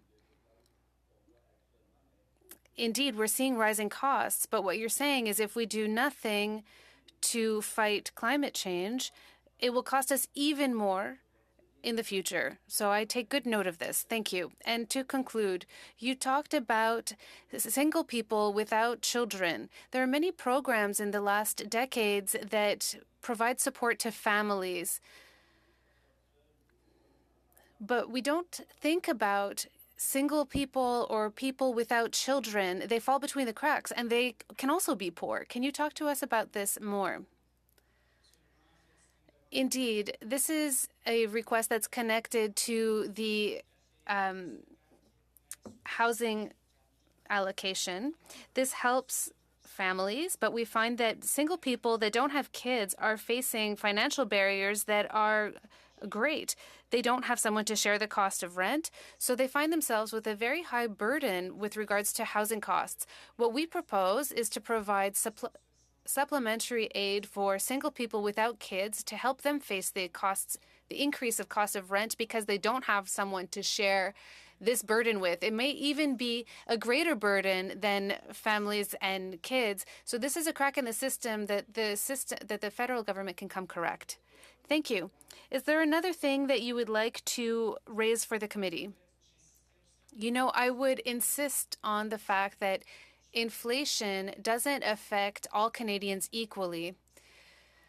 It's important to consider or to target particularly vulnerable groups when developing policy. I mentioned young people, but there are also others. We need to have holistic strategies that take these factors into consideration. We need to help the people that are the most vulnerable and the most underprivileged. Thank you. Thank you for participating. Thank you, Mr. Chair. Thank you, Mr. Sainte-Marie. NDP, and this will be our last MP to ask questions. MP Blakey, you have the floor for 4 minutes.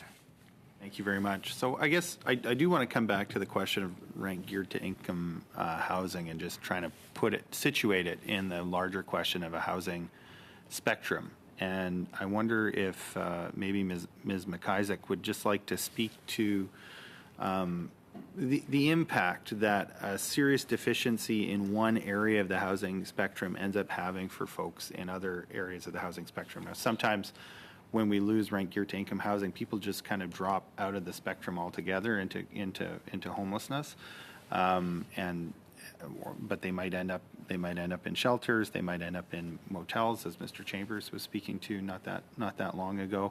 In some cases, they end up cannibalizing their budget for food and for medication in order to be able to compete in the affordable market space. Anyway, I just wonder if Ms. McIsaac might speak a little bit about the housing spectrum and how deficiencies in one area, particularly at the lower end, can actually resonate in other parts of the housing spectrum. Thank you for that. I think that this was what my comments were focused on, that this is the most dire part of the system where people are literally on the edge. As inflation moves up, we can expect people to fall into arrears, and then that becomes a very difficult precipice to be on. And then you end up at the motels, which are effectively shelter motels. And actually the one that was referenced in the beaches is, I think, closing down shortly. What we have, it is connected to the whole system, and part of the commentary around what are we doing, the option around an acquisition fund is really critical, because we do have parts of the private market that have been serving a very low income area, so things like rooming houses, which are moving into gentrified ownership. And there is an opportunity for social housing providers, whether that be co-ops or nonprofits, to move into that space. Why that's important for their ownership is that it protects that affordability into perpetuity. When it's privately owned, there's not that protection. And that's where we're seeing the vulnerability for significant numbers of units that are being lost in the market. And so that kind of help, and I think that can come from that there's an opportunity for that within the NHS to put something like that in place. It has been called for by a number of different players. We've seen a very small demonstration project of this in the Toronto market, where the City of Toronto put forward a multi-unit resident acquisition fund, testing it out in Parkdale. But these are the types of things that's very small scale, but we need to look at larger opportunities around that. And what's important is that putting that into social housing frameworks and ownership models protects it into perpetuity. And I think that's the most important part, because when it goes into the market, you may protect it for 5 years, 10 years, but then we find ourselves back in the same place. The rent geared to income is about the demand side of the equation. So we have things like the housing benefit, which started out with the National Housing Strategy.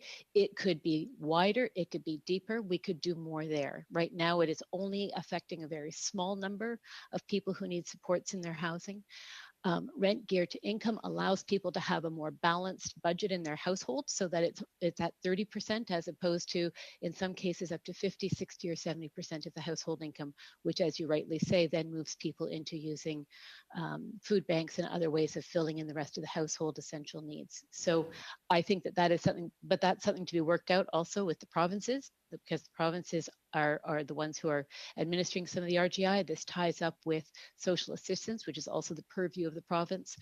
could also be an opportunity for us to have a more enhanced Canada social transfer, which would be an important thing for the federal government to consider at some point. Thank you very much.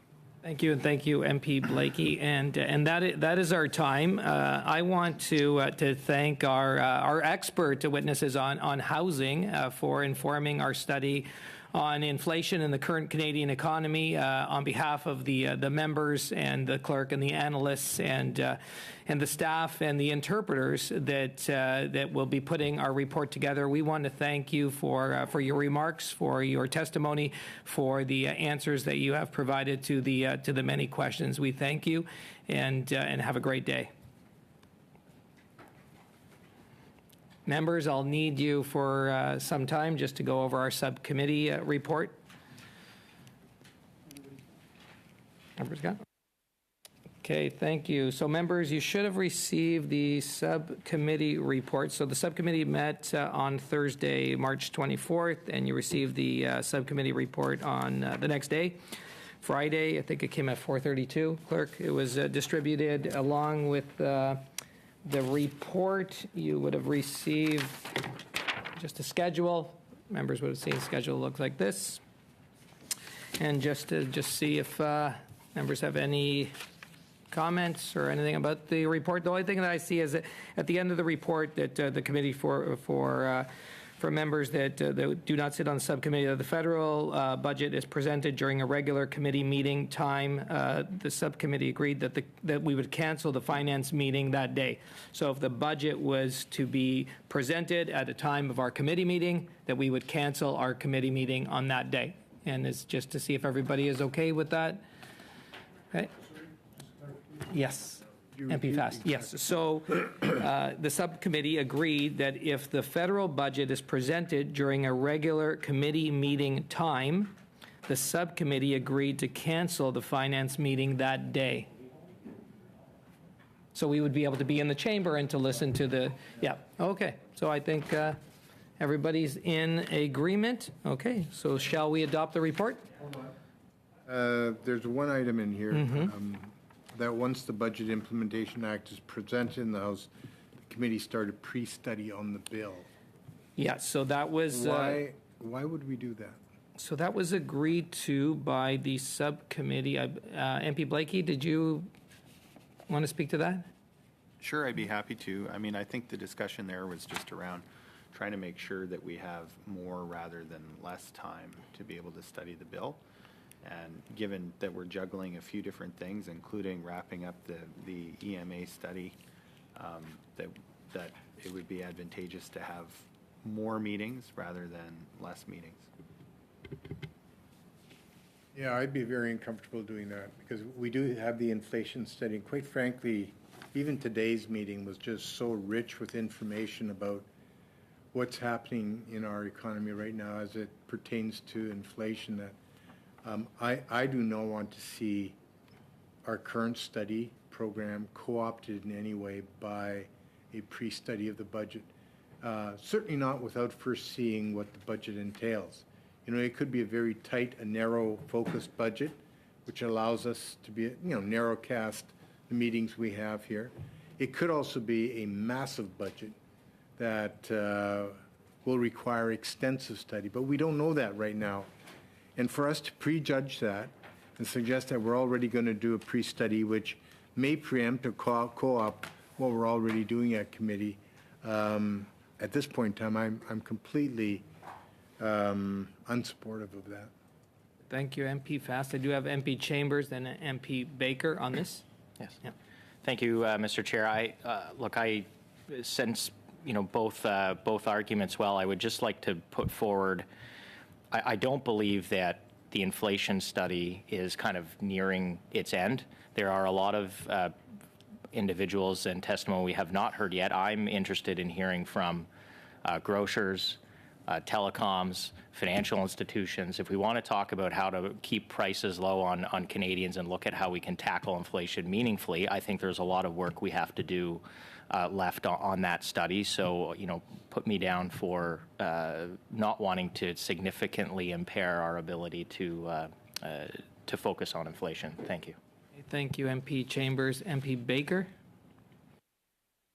Yeah, I mean, if I go back to the discussion that we had in the subcommittee, and sort of the rationale for this that Mr. Blakey just outlined. I mean, I think I certainly agree with Mr. Blakey. You know, when the budget gets introduced, it's important that this committee allocate the time to study it. I believe that's one of our key responsibilities.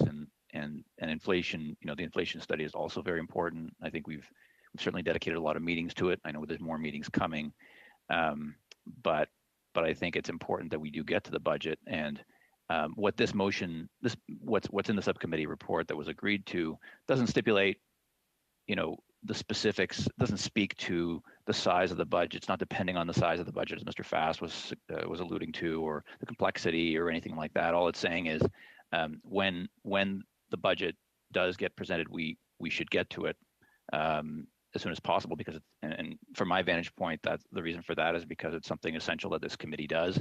And certainly, I don't know what's in the budget, but I do know that every budget that's introduced is important to Canadians on a range of issues. And so I wouldn't want our committee to delay in any way the movement on the budget. So I think we can do justice to the inflation issue by continuing that study as we have been, but I think we also have to make time for the budget, and I think that's what this was meant to reflect.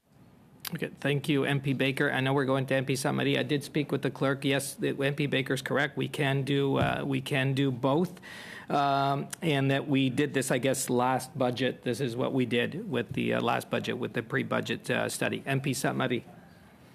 Oui, merci, monsieur. Thank you, Mr. Chair. The budget is mainly a speech. There are no direct measures in it. It's the budget bill that we need to study carefully. They're usually large bills. Usually the government is trying to pass some things under the radar.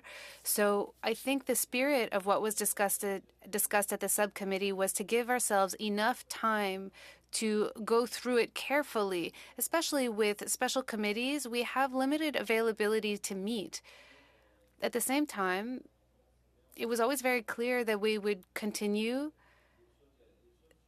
the study on inflation. I can see that time is running out. And I agree with Mr. Fast's arguments that, yes, it'll be interesting to see what's in the budget and what's with the budget implementation bill. So we need to take the time that's required to go through it carefully. I would like to take a page from Daniel Blakey's book and suggest something. Maybe we could move to a vote and withdraw this proposal in the subcommittee's report and adopt it as is, while remembering that we'll need to find sufficient time to study the bill. If everyone agrees with this, we could just eliminate this part of the report and adopt it. Thank you, Mr. Sainte Marie. MP Blakey. Thank you, Mr. Chair. Just in regards to the one portion of it, the committee re-invite the Deputy Prime Minister and Minister of Finance to appear on Thursday, March 31st, and if the Deputy Prime Minister and Minister of Finance is not available, the committee invites Statistics Canada. I just want to reiterate how important it is, I think, for us to hear from the Minister of Finance on inflation being such a key issue. I don't think that there's any other bigger issue right now in the finance field that everyone's talking about. But if Statistics Canada ends up coming because the Minister of Finance decides not to come to the committee, just to give them, I'd like to talk a little bit about CPI housing, how it reports, and also just historically CPI, how it's worked. We haven't seen inflation like this for 30 years versus the basket of goods that CPI captures today. And lastly, the business confidence study that they recently issued. So those are just so Statistics Canada, I know, will want to come at least with some inkling of an idea of what, at least myself, but I'd invite other members to discuss it if they want to flag particular issues for StatsCan. Okay. Thank you, MP Albus. That will be helpful for StatsCan, and that will be relayed to them through the clerk. MP Blakey, and then MP Zorowitz.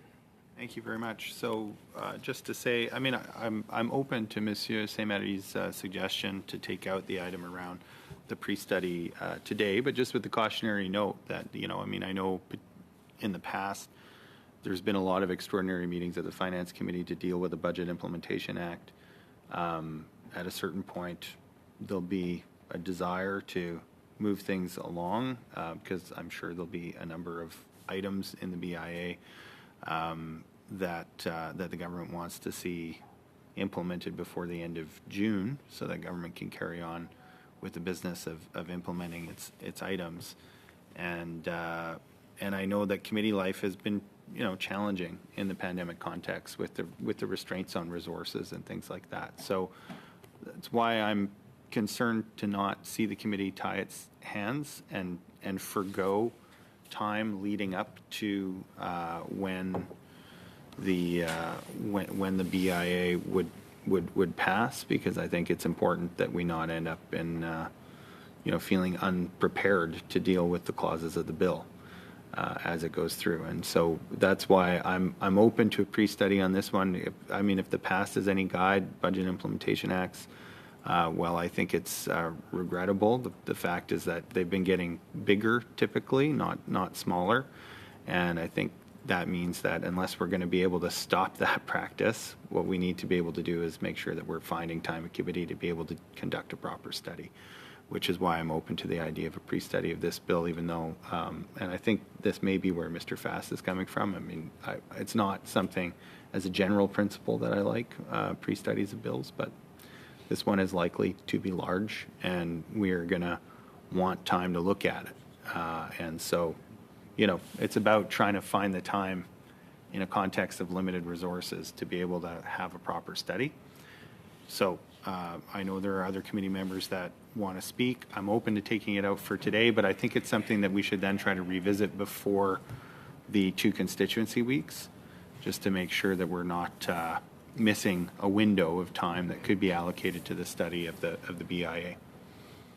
So our subcommittee will be meeting on April 7th again. That's when we have our next subcommittee meeting, just for everybody's knowledge on that. MP Zerowitz.